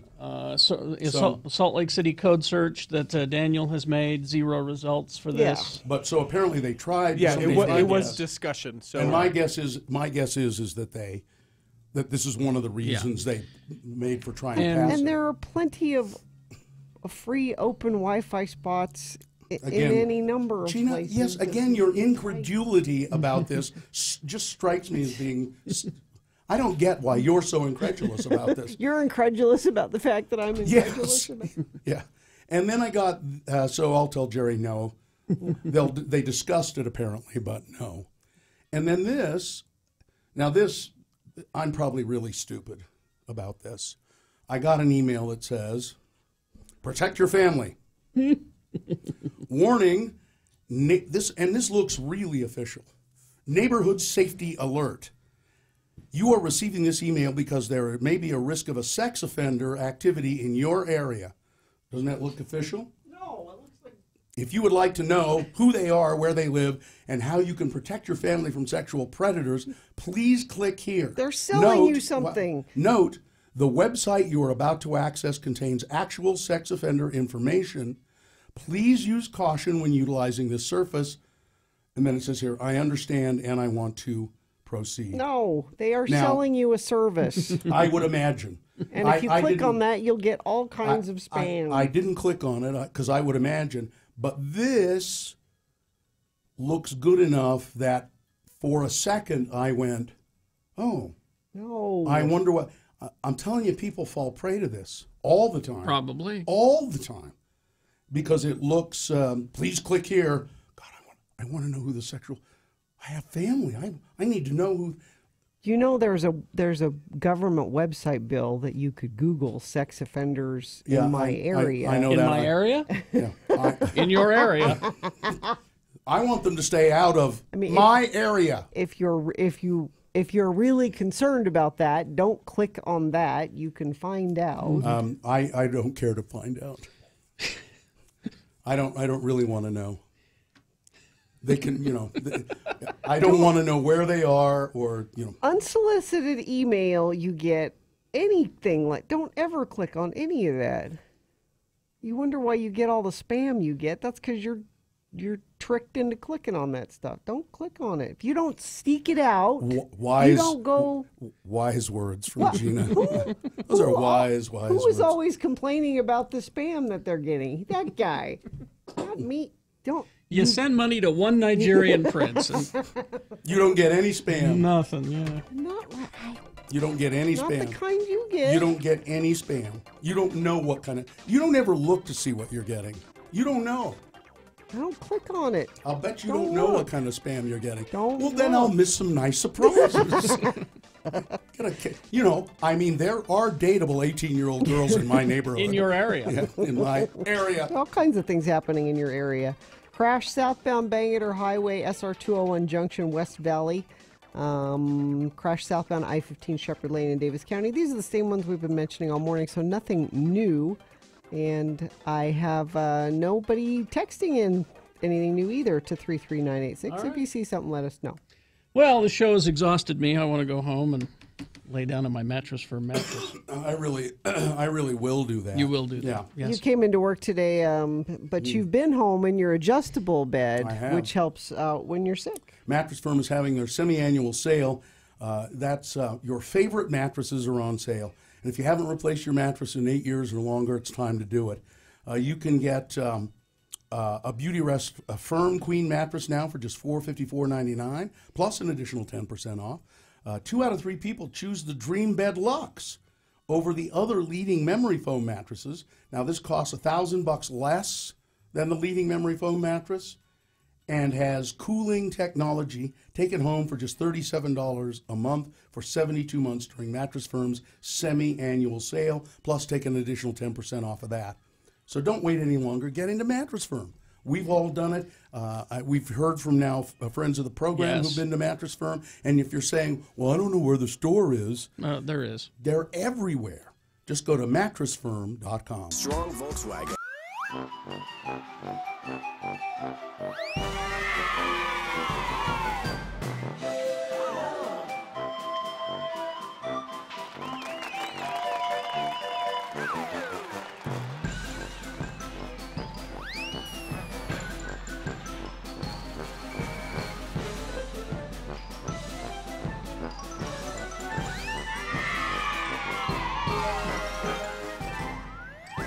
My grandpa never said that. What was that all about? Fine, I won't say anything. No, then. we're not saying don't say anything. We're trying to. For how many years have you been here? We're trying to still teach you. Please say things. But, wait for a break in the sentence. When someone is in mid-sentence, you don't start talking. I might forget what I was going to say. There is that. There is that. There's an unplanned course change being fed into the instrument, sir. The minute it comes to me. No, Leanne, we're not going to stop being mean to Gina. Go away. I'm not answering that call. Well, no, let me talk to Leanne. Hi, Leanne. How are you? Hi, how are you? Now, Leanne, have you been listening this morning? I have. Yeah, I don't think of being particularly mean to Gina. Well, okay, you guys are always picking on her at some point. You have to be nice to her. Why? I might cry. Yeah, see? I think... Don't make Gina cry. Okay. Leanne, we you won't. and Gina are single-handedly putting women's rights into the Middle Ages. All right? You fight like hell for equal rights to work just like the men, and then you get here and expect special treatment. No, it's not special treatment. It's called don't be mean. Yeah, that's what I'm saying. That's special treatment. Don't be mean. Don't be mean or you might make her cry. You have to understand Carrie's mean to everyone. Yes. Thanks, Leanne. Thank you, You're Leanne. welcome. I See you love later. you guys. See you later. Oh, my God. Michelle. Hi, Michelle. Hi. How are you this morning? I'm just fine. You're a great Americanist. What can we do for you?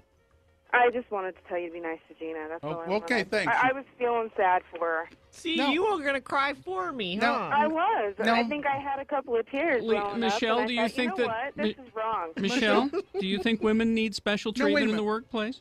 I'd never said they needed special treatment. No, I'm asking you a question. No. Okay, then. Michelle, But there's a difference between special treatment and just common courtesy. Michelle. Being nice. Michelle, is it common courtesy? Now, have you've been listening this morning? Yes. Yes.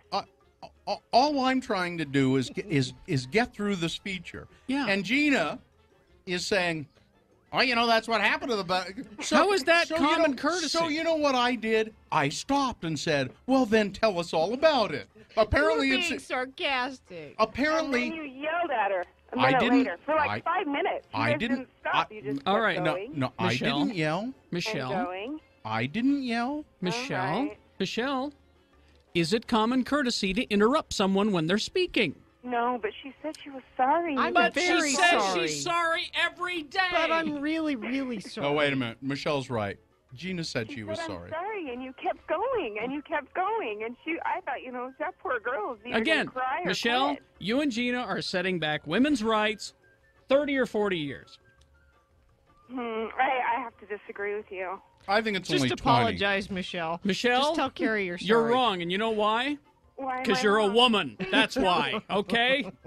20. But thanks for If trying. I were as smart as you guys, I'd know when to.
I was yesterday. I was at a business. Well, I'll tell you, I was at a business called Total Health and Fitness, who I believe we're going to be doing some commercials for.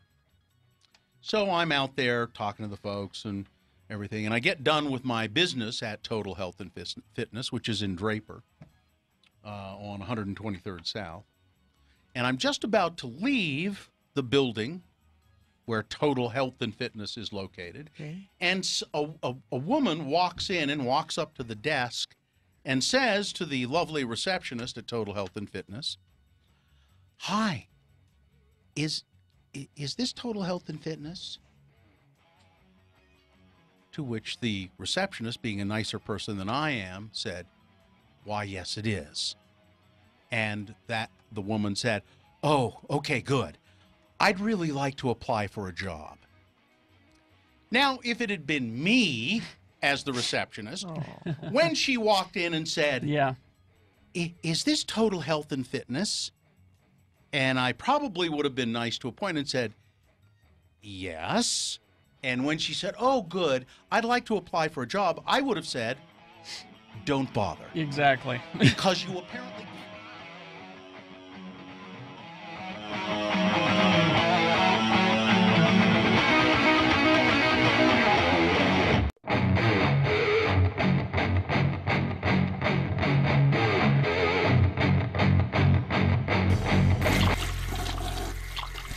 Well, that's your Sublime with Rome.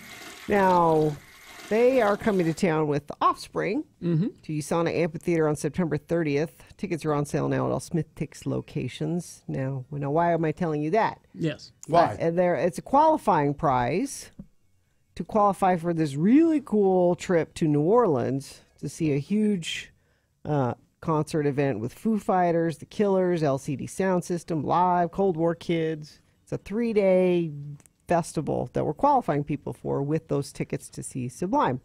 Now, you win that qualifying prize by texting the word separated, as in you got to keep them. SEPARATED, separated. Text it to 33986. All right. Thank you. Oh. Well, if you were at a concert last night. I went out to the USANA Amphitheater. See what? 30 Seconds to Mars and Muse were out there. Good show? Yeah. Oh, my gosh. Muse is really always They great. always do a good show. And USANA Amphitheater for a show like that and how the weather was last night, like, it's perfect. It was, beautiful. Oftentimes when you go to USANA and it's in the summertime, it's too hot, right? And until the sun goes down, you're just sweating and you're like, oh my gosh, this is so hot. Last night, perfect. But before the show happened, I got the opportunity to go to the recreational vehicle of Jared Leto. And if you listen, I'll post the interview later today at x96.com. It'll be under Meet the Bands for 30 Seconds to Mars. He makes a clear point to let you know that it is not a bus or It's an or RV. anything like that. No, it's not an RV, Bill. It's a recreational vehicle. Oh. So it's an RV. No, it's a recreational vehicle. All right. I tried that 3 times. It's a recreational vehicle. All right, Mr. Leto, that's fine. But he is the front man of 30 Seconds to Mars. Here's what I think is fascinating. The Joker. He's the Joker. Here's what I think is fascinating. People either love Jared Leto as 30 Seconds to Mars Jared Leto, or they love him as actor Jared Leto. For whatever reason, in a lot of people's minds, he has not crossed and been both to Meaning them. they don't know? Right. They're not aware? Wait, Jared Leto, I know, Is this his perception? No, this is the perception that I've had. So I posted the picture and talked with a few people last night who said, "Oh, the guy from 30 Seconds to Mars, yeah." Right. Or, wait, so the Joker is the front man of 30 Seconds to Mars. Like No, they, it's true. They know Well, that he has a band, but they haven't put the connection together. It's totally true. Yeah, I can because, see that. Because the band it's not that well known. I mean, let's be honest. Hang on, in some circles, yes, sure, but it's not like I mean, name any one of our headlining. Yeah, it's not Red It's Hot not Chili like that. Peppers. No, It's not. Yeah. no. To certain people, it's huge. Yes. Yeah. So I was fascinated about that. The other thing is, he is about the most sincere, and sweet guy that I've ever had the. He's charming. Well, now you know why Todd loves him so much. With gorgeous eyes, because the ladies ask about that. Was his hair really long, or was? It's semi-long. I don't know what he was growing He's it got out the for. crazy beard. But yeah, he's got Mountain Man crazy beard. I wasn't allowed to ask him about movie projects at all. Only about the music because he's music. And that's really a good idea. Yeah. I'm sitting in his recreational vehicle, and because the air conditioner was on, it was kind of loud. We had to sit really close to each other. So what did he smell like? Like a foot and a half. He smelled like avocado and baguette because that was what he was eating when I came in. And I said, "Oh, you having some dinner?" It's like, "It's avocado and baguette time, thank you." Some people might say that he's a better actor than he is a band. You know, his acting is better than his band, music. And than his music. And other people would say the exact opposite. And that's what I found is so fascinating. I saw the pictures from, not the picture you posted, but from the show. He's wearing like a patio dress.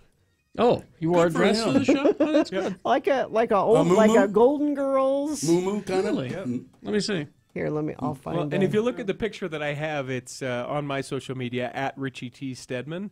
He's wearing bright fluorescent pink pajama pants. That's hilarious. Let's see. That's hilarious. That is it's a patio dress. It's something that Golden Girls would wear. Yeah. That's great. Yeah. Blanche would wear that. Yeah. I want to wear It looks very, very comfortable. I'm afraid I look like Louis Anderson. Mama basket. I might look a little like Louis Anderson if I did that. But great music. Everybody who went out there, and it was packed out at USANA last night. Had a great time. And Muse so- was great. Paris. And so we can hear the interview where? X96.com, or you can subscribe to the podcast. It's called Meet the Bands. You can find it everywhere you find podcasts, including X96.com. Did you call it that because you go and meet bands? Yeah. Okay. And it's an opportunity for people who, when we talk to bands that you don't know about, to meet the band and find out what they're about. You didn't talk to him about his brother, Shannon? Nope. And how he dated our old intern? No, but I was going to ask him about that. Who did he date? No belly button. What was her name? Oh, yeah. Groove Thing. She like Heidi. moved in Butcher with him Babies. for a while. She moved in with him for a while. Heidi Oh, Shepard. great. Butcher Yeah. Babies. Yeah. And people want to know how tall he is. If you're Short. taller, He's littler. He's a little fella. Okay. He's not Kiefer Sutherland little, but he is he's slight. smaller than me. All right. Thank you. Let's see. Coming up, of course, boner fight on the way at 9:25. Before that, little bit of news, and just after 10 today, I'm doing the Facebook Live Q&A on the Radio from Hell Facebook page. Yeah. So maybe you want to ask questions about Comic-Con, Or maybe you want to ask questions about the advocates. You could do that. or Carrie is not an attorney. Do not live chat with Carrie Yeah, don't ask him about your about it. accident. But that'll be about 10 after 10 on our Facebook page, Radio from Hell. Yeah, don't ask him about the advocates. No. But You can live chat with the actual advocates. Yeah, why would you ask me about the advocates when you could go on their website, perfect, UtahAdvocates.com, Yeah. and live chat with a real live attorney. 24 hours a day. Yes. And that works really well. I tried it out quite a while ago just to see. And I this is really, yeah, as an attorney. And I said, hi, this is Bill O'Reilly at X96. He said, what are you doing on here? I don't really have a I'm problem. testing you. But the advocates, UtahAdvocates.com. If you've been in an accident of any kind, you really need to get a hold of them. Also, join the advocates for the Salt to Saint Bike Relay.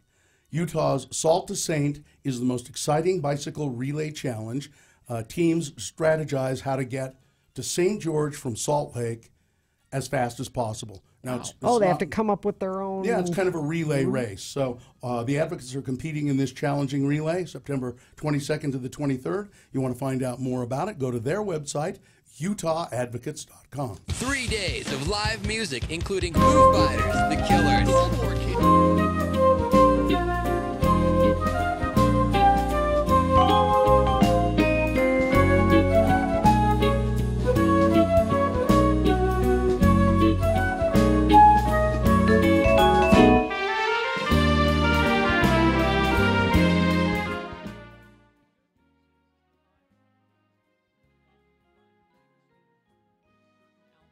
It will cure cancer. I've got the margarita recipe here. The cancer-curing margarita recipe right here. 1 shot of tequila, 2 shots of Zango, and 3/4 shot of triple sec. All right? It's a martini. That'll cure your cancer. That will cure cancer. I am cancer-free for 15 years. And there's your proof. So there you go. What more proof do you need? So apparently they really put this in there in the company literature. Oh, hell yeah. You see that? You can't do that. No. What you do is you infer it. Mm-hmm. Say, oh, You get your distributors to talk about it.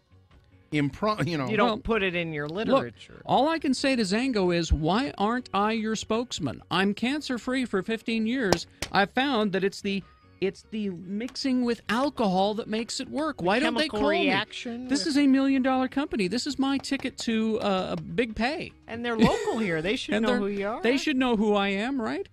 I could give them a whole list of recipes, drink recipes, martinis, margaritas, daiquiris that will, cure cancer and depression. You're awfully happy now that you do. I'm happy and cancer-free. Everybody knows that Zango won't cure cancer. It's Tahitian noni that cures cancer. Can you mix that with alcohol? Oh, no. No, you don't want to do that, no. You don't want to drink that, period. Wonder what does this mean for them?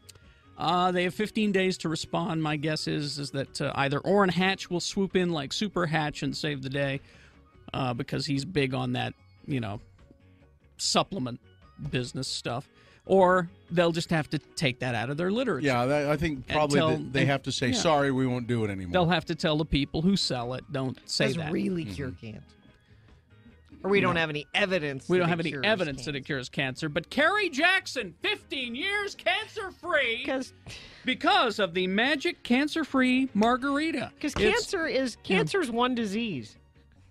I love that when they say it cures cancer. Because cancer's a whole bunch of different things. Well, that's the beauty of it. It cures cancer. That's how all good. Kinds of apparently, cancer. That's how good this stuff is. All cancer's the same. You drink this. Drank all our good liquor, you big moocher. I like that. That's a new one I put. You drank all our good liquor, you big moocher. The bad liquor's still here, but the good. I drink a bit. And I'll change this drop from. What do you say you and me go out and get plastered? To. What do you say you and me go out and get. Cure cancer! What are you guys doing? We're curing cancer. I am curing cancer with this magic margarita recipe, okay? Right this second. Hey, right this second, I'm curing cancer. Right now, even as I stand here and look at you. Cancer cells dying right and left.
giving you action figure news with Kerry Jackson on X96. My wife has been doing some freelance writing for that show.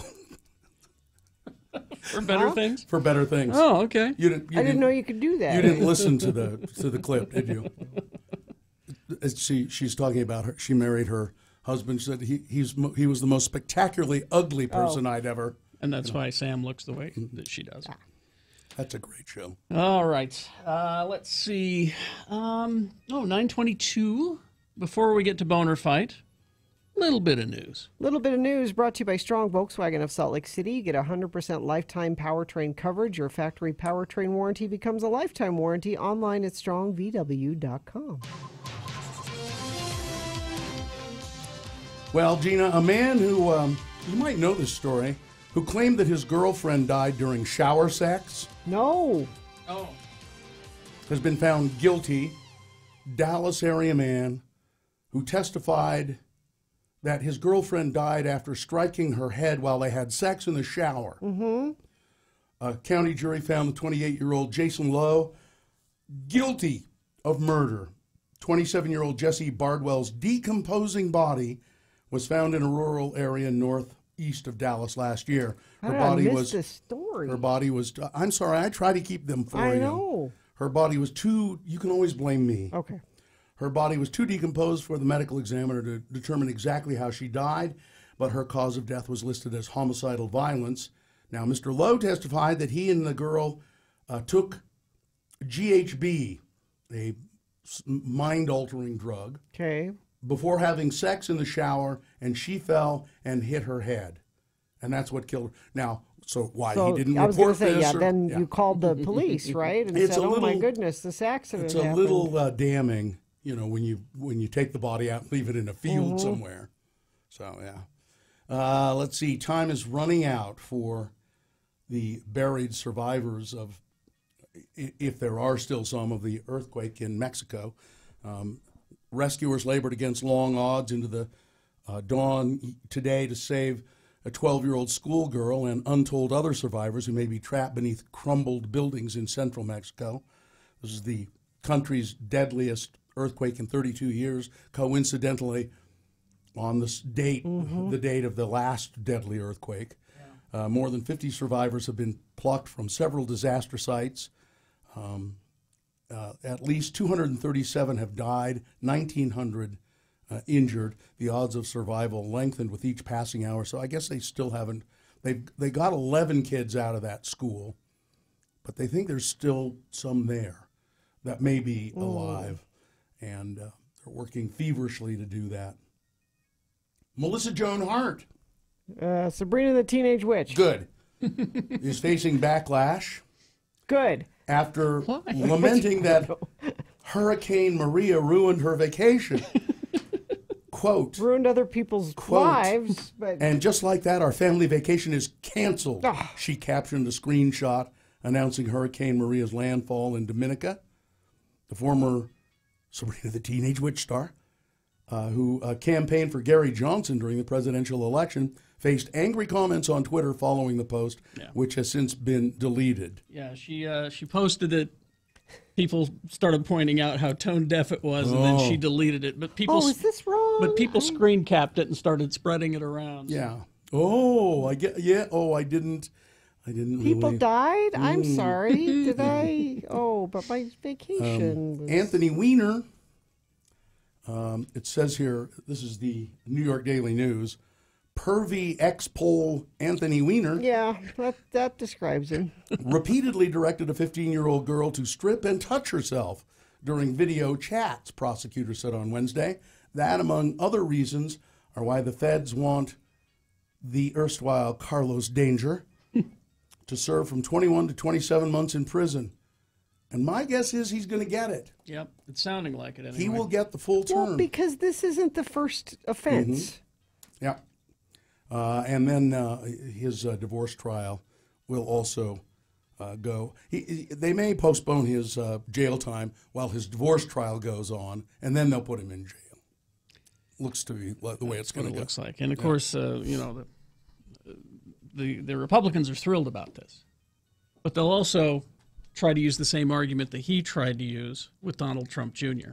which was, I didn't actually have sex. Yeah. Donald Trump Jr. didn't actually get intel from the Russians. No. He just met with the intent to get it. Right. So just remember that when they try to use that with Donald Trump Jr.'s trial coming up. It's Boner Fight with Radio from Hell on X96. All right.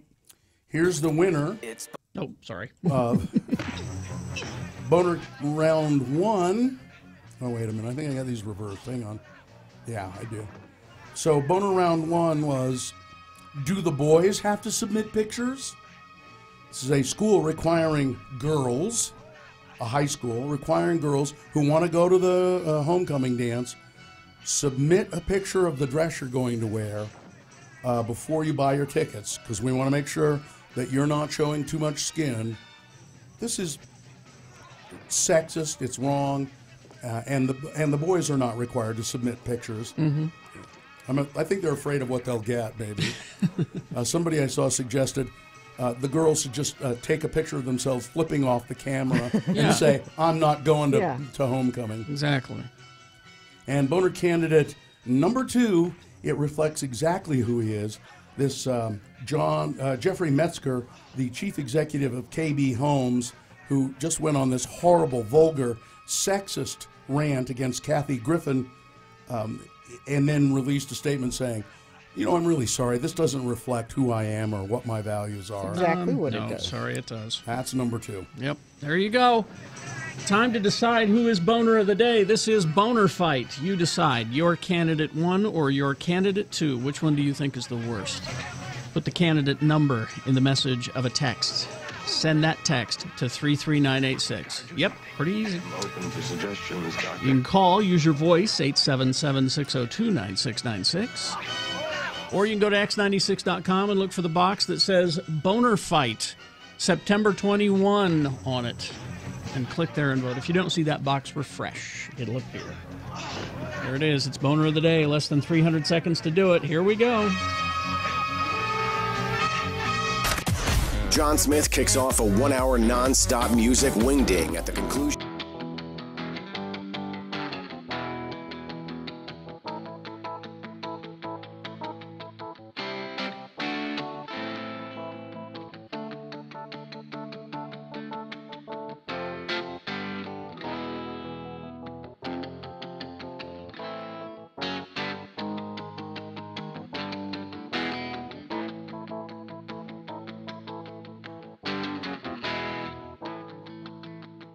Do we still have popcorn in the building? Yeah, why? Because we should get rid of it all. This might be the evidence that we have some. I'm eating it. God, you're a genius. You should be a detective. Everybody knows you're eating it. Can we get rid of all the popcorn in the building so Bill doesn't eat it on the air anymore? I'm attempting to get rid of it right now. I'm eating it. But the fact that you have a small bowl of it tells me there's a bigger bag of it on your desk, and we'll be enjoying this There for are weeks to 3 come. big bags of it on my desk. Mm-hmm. And don't worry yourself about it. It's fine. If you would hurry and eat it, then he wouldn't be able to. I need to take care of it. You need to take some initiative. She here. won't touch any of it. I will. No, this is Thai curry coconut. She Yeah, won't no, touch I it. won't eat that one. And then there's white cheddar pepper. No, I she won't. won't touch that. Nope. And then there's seaweed. No, she won't touch that either. I like the rosemary truffle one. It's gone. Yeah, it was the first to go. Because it's the best. Because it's the best. No, it's the only one you'll eat. Does not mean it's the best. If it's gone, it's the best. The Thai curry coconut is the best. Is that what you have? It's good there? too. Yeah. So weeks and weeks we'll be enjoying. No, I'm taking it home today. Okay, good. Don't worry about it. I'll take it home. Okay, good. And, you don't have to call attention to it. No, I don't, because everybody can tell. No, And that's really why he wanted to get off the phone. He has a phobia about hearing people eating. Oh, they couldn't tell. They could. No, Yes, they can't yes, they tell. can. You cannot tell. But I'm eating popcorn on the air right now. No. There's no way you can tell. I'm a professional and I know how to do it. I am a professional radio personality who knows. I was going to say Now, if it was TV. Half of that sentence is true. if it was TV. You could tell because you'd see me doing it. I think Dan Rascone has stories of news anchors eating. I bet he doesn't. Listen, I've seen Dan Rascone pick his teeth while doing a news story. On a live shot? Yeah. Standing there with a toothpick going, well, tonight's news. Tropos tweets, I hope that someday I can win a prize and have Bill ask me questions with a mouthful of popcorn. Listen, these are our friends. You know, you eat popcorn with friends. These are all our friends. It just is going to make people hungry. That's what it does. I am hungry now, actually. Talking about all well, this. The popcorn, there's Thai curry. on his desk. Thai curry coconut.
Is the longest running morning show in Utah. That doesn't necessarily mean it's good, but I mean, come on. You know, we'll take what we can get. X96. All right, 9:34. Time to award Boner of the Day. And Boner of the Day is brought to you by Chicken Noodle Soup and Saltines. And it's the news you trust from the most experienced team in Utah 2 News. Check out the new KUTV.com. Boner candidate number 1 was, do the boys have to submit pictures? High school requiring female students to submit pictures of the dresses they intend to wear to homecoming, just to make sure that they're not going to be showing too much skin. You know, we don't want you to be turned away at the door. No, because it's incumbent upon you girls to dress conservatively, because our boys are out of control. They can't help themselves. And have not been parented. If you are wearing spaghetti straps, they will have thoughts. Yeah. And then, that they wouldn't have otherwise. Listen, if they were completely covered, the boys would still have thoughts. That was my point. And Boner candidate number 2, it reflects exactly who he is. An executive sexist rant at Kathy Griffin. Just horrible comments he made. And I'm, again, no great lover of Kathy Griffin. But this guy then released a statement saying he's really sorry. This doesn't reflect who he is or what he believes. It reflects exactly who he is. Gracie's gift card winner, Jenna won it. And the winner, number 1, the pictures. Do the boys have to submit pictures? That is now Boner of the Day for Thursday. It might be Boner of the Week. Find out on Friday. Now, Bill's been gone earlier in the week. Mm-hmm. What? And he was? Yeah. But by the way, I listened to a couple of other shows, and I listened to this show. This show is much more entertaining than any of the other shows I listened to, which made me feel kind of bad because it was pretty good without me here. Maybe even without you here. Yeah, without me here, and I'm going, well, this is a pretty good show. And And Bill, I was doing your job while you were gone. I was doing the news, and so often you start the news with a story for me, which I thank you. And this is a story for both you and Carrie. So if I were doing the news today, this would have been my headline story. Okay.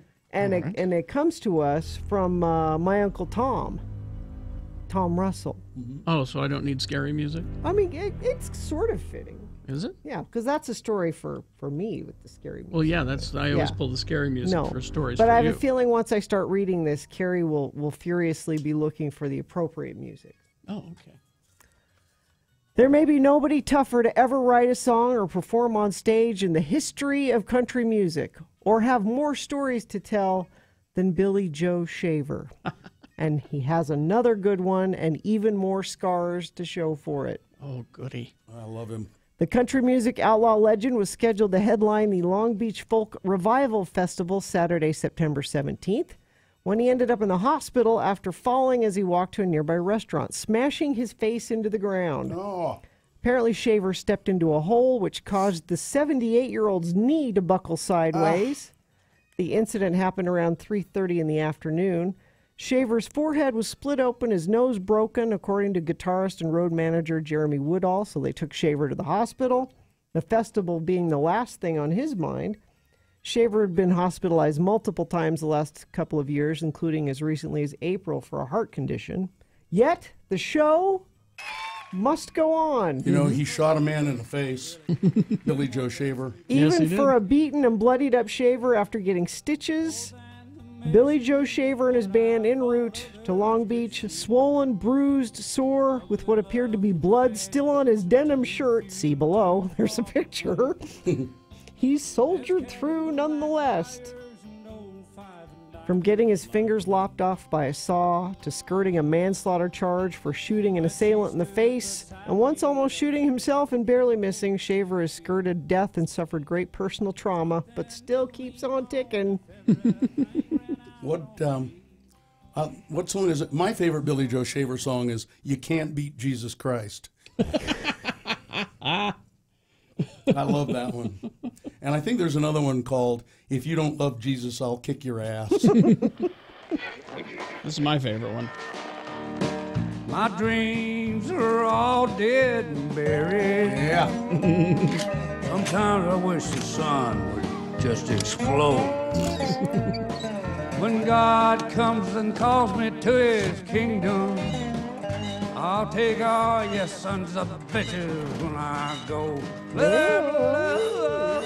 Billy Joe Shaver. Love that he, with the same denim shirt with the blood on it. Yeah. Give me there.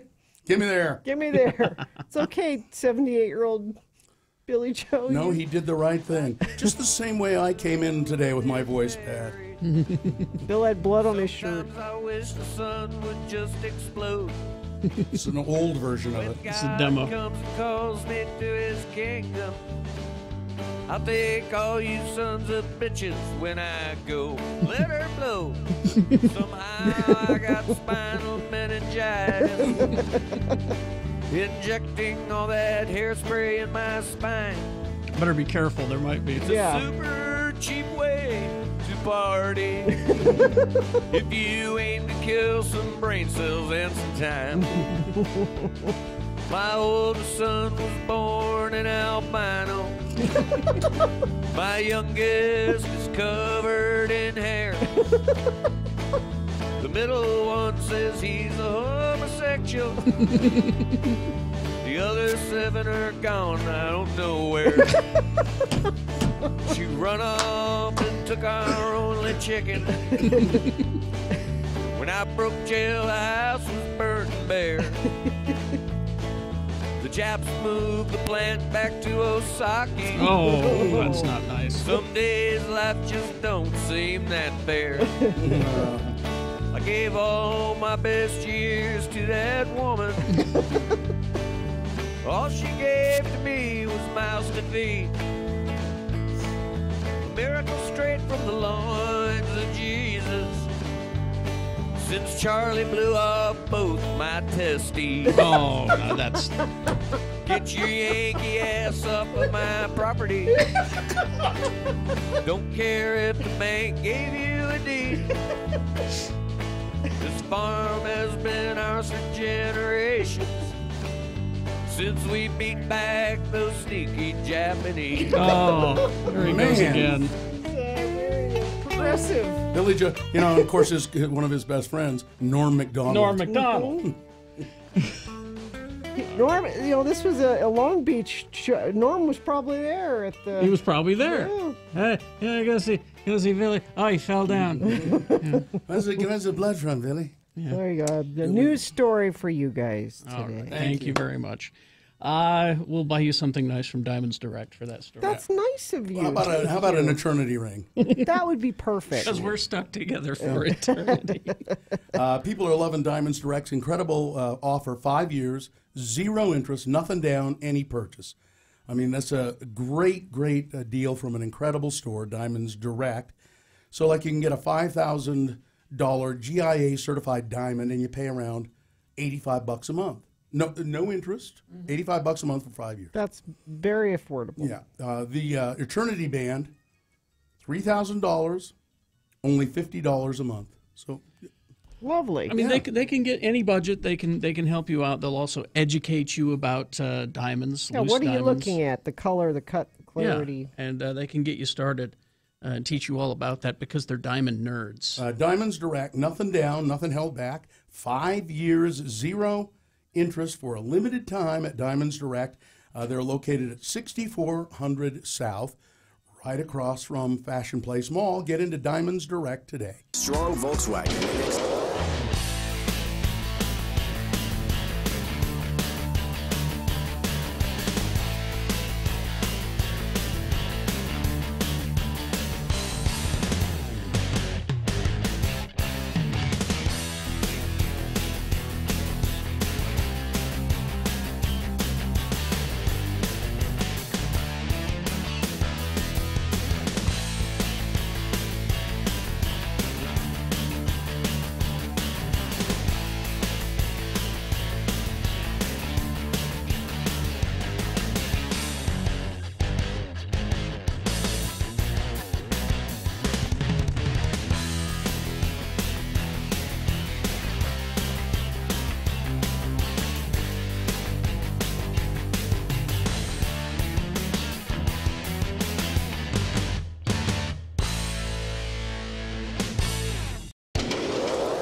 I was thinking today how much just this moment one of our interns, the organized intern Sarah, and I was thinking, I wonder how much it would cost me to hire her For what? as my personal assistant. Here we go. What? You need a personal assistant. Sure, I'd love one. I would love one. I think a personal assistant would do a lot of good things for me. Like what? Do you have dry cleaning that needs picking up? Yes. You have a hard time getting around to picking up your dry cleaning? Sometimes, as a matter of fact, I do. I have any number of organizing things that need to be done all the time. It would be very nice to have somebody to post a bunch of social media stuff for me. At my direction, but actually do the work of it. It would be very nice to have somebody I could call up and say, I don't have time to go to the grocery store. I'm forwarding you my list. Please send it. Please do it. See, she's not. You know what I mean. There's any number of things. You want to go to the store for Bill? And she would love to. She would love to do it. She's nodding right now. But A, I don't know as I could really afford her, and B, I like her, and so I'm not sure that I want her to be on the receiving end of me saying, "What do you mean you didn't?" Yeah, you know, things like that. You would end up yelling at her. Well, just we have to break here. But speaking as someone who has an assistant, what do you need an assistant for? Here we go. I feel bad having her do things. That's what I'm saying. And so I'm not utilizing her enough. You pay her? I do. Then don't feel bad. That unless she's the sort of person who goes, "Okay, I'll get right on that." Mr. Jackson. Yes, if it's that sort of thing, then I need a different assistant. So see, Sarah would go, "That's right." See, right, Chief. As a matter of fact, I would insist. I'm paying you. Say right, Chief, after everything I say. What I need is a personal assistant that I don't like. Yeah, that's what I need. How do you find that? That's the problem I think I would run into. I like Sarah because my assistant Nicole, I like her. Yeah. I like Sarah. There's no way that I could put her to work as I need. You know, it just. Anyway. I could. I just wouldn't want to yell at her. Yeah, you know. And you would. Maybe. Eventually. Maybe. All right, let's get this over Chief. with. That's what Sarah, would you mind when you're here just saying right, Chief, when I ask you to do stuff? Just for fun?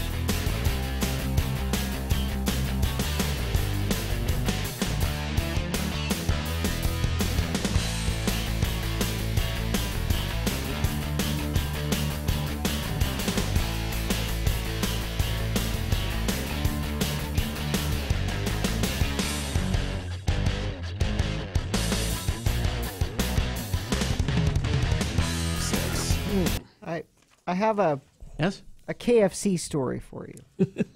As in Kentucky Fried Chicken? Yes. And what reminded me of it is I saw this tweet today. KFC New Zealand is serving a chicken fried beef sandwich. So it's like a chicken fried steak. It's a hamburger patty, but sandwich. Yeah, it's a hamburger patty that's been fried. Which got me excited. Because you know how I feel about chicken fried steak. Chicken fried anything. But then I remembered this. So last weekend, I pull into the KFC. Really? Yeah. Really? The husband out of town? No. Well, so Muhammad likes the popcorn chicken, like as a snack. So of course, keep his diet healthy. No, good Lord, I'm just trying to put some weight on him. Well, I don't care. Yeah, I'll let him eat whatever he wants. Okay.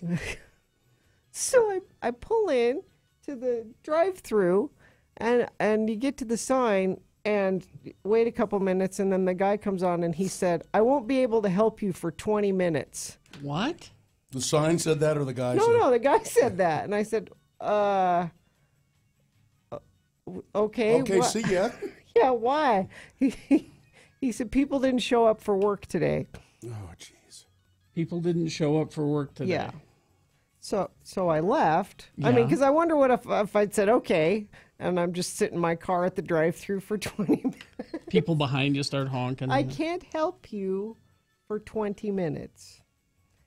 And KFC, they come up with these new, menu items. Yes. And they're spending a lot of money on like the Colonel, the rotating famous person Colonel. You know, I don't know how much they're paying Ray Liotta now for. Oh, you get Ray Liotta pretty cheap. But they've had pay him Rob Lowe and they've popcorn had chicken. Gina, you cannot draw a correlation between that and the help at a local KFC. I'm saying.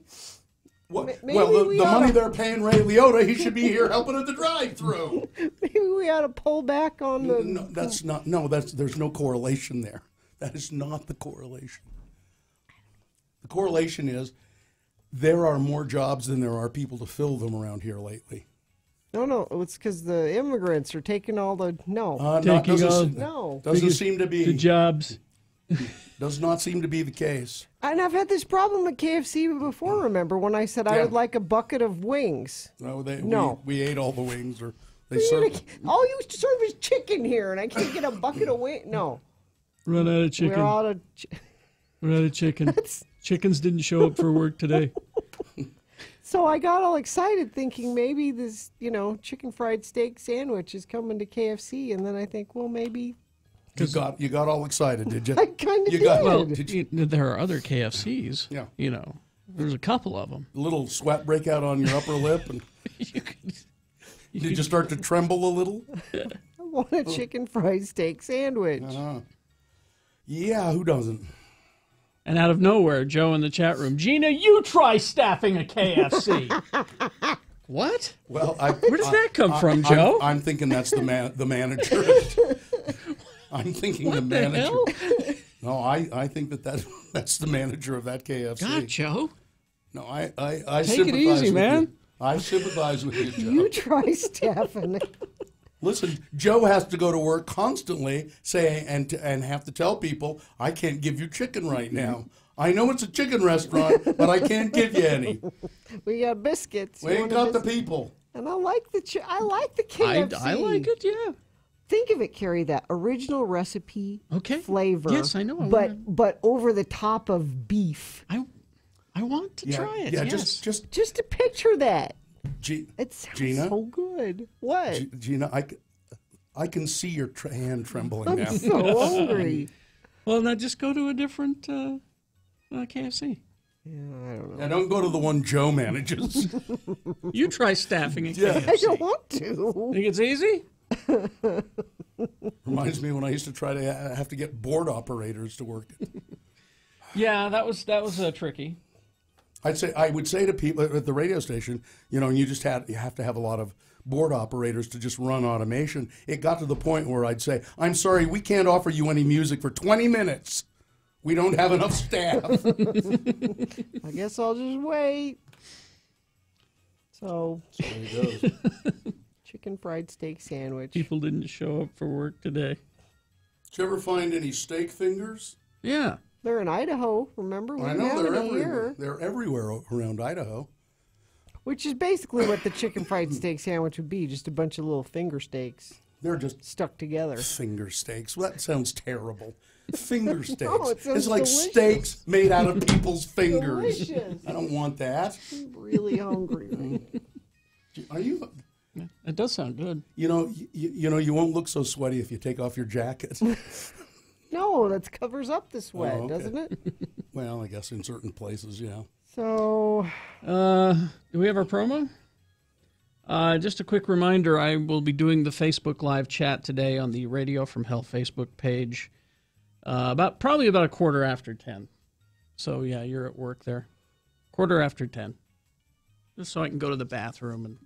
Yeah, Carrie needs a minute. I need a minute. Give me a minute. God.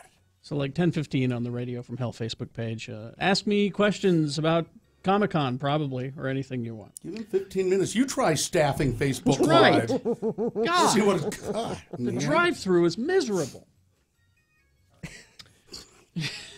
Taco Bell has been on a beef for years. All right.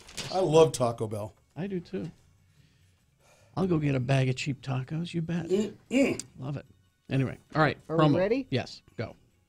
On Friday's Radio from Hell show. At 7 a.m., it's the best question of the week.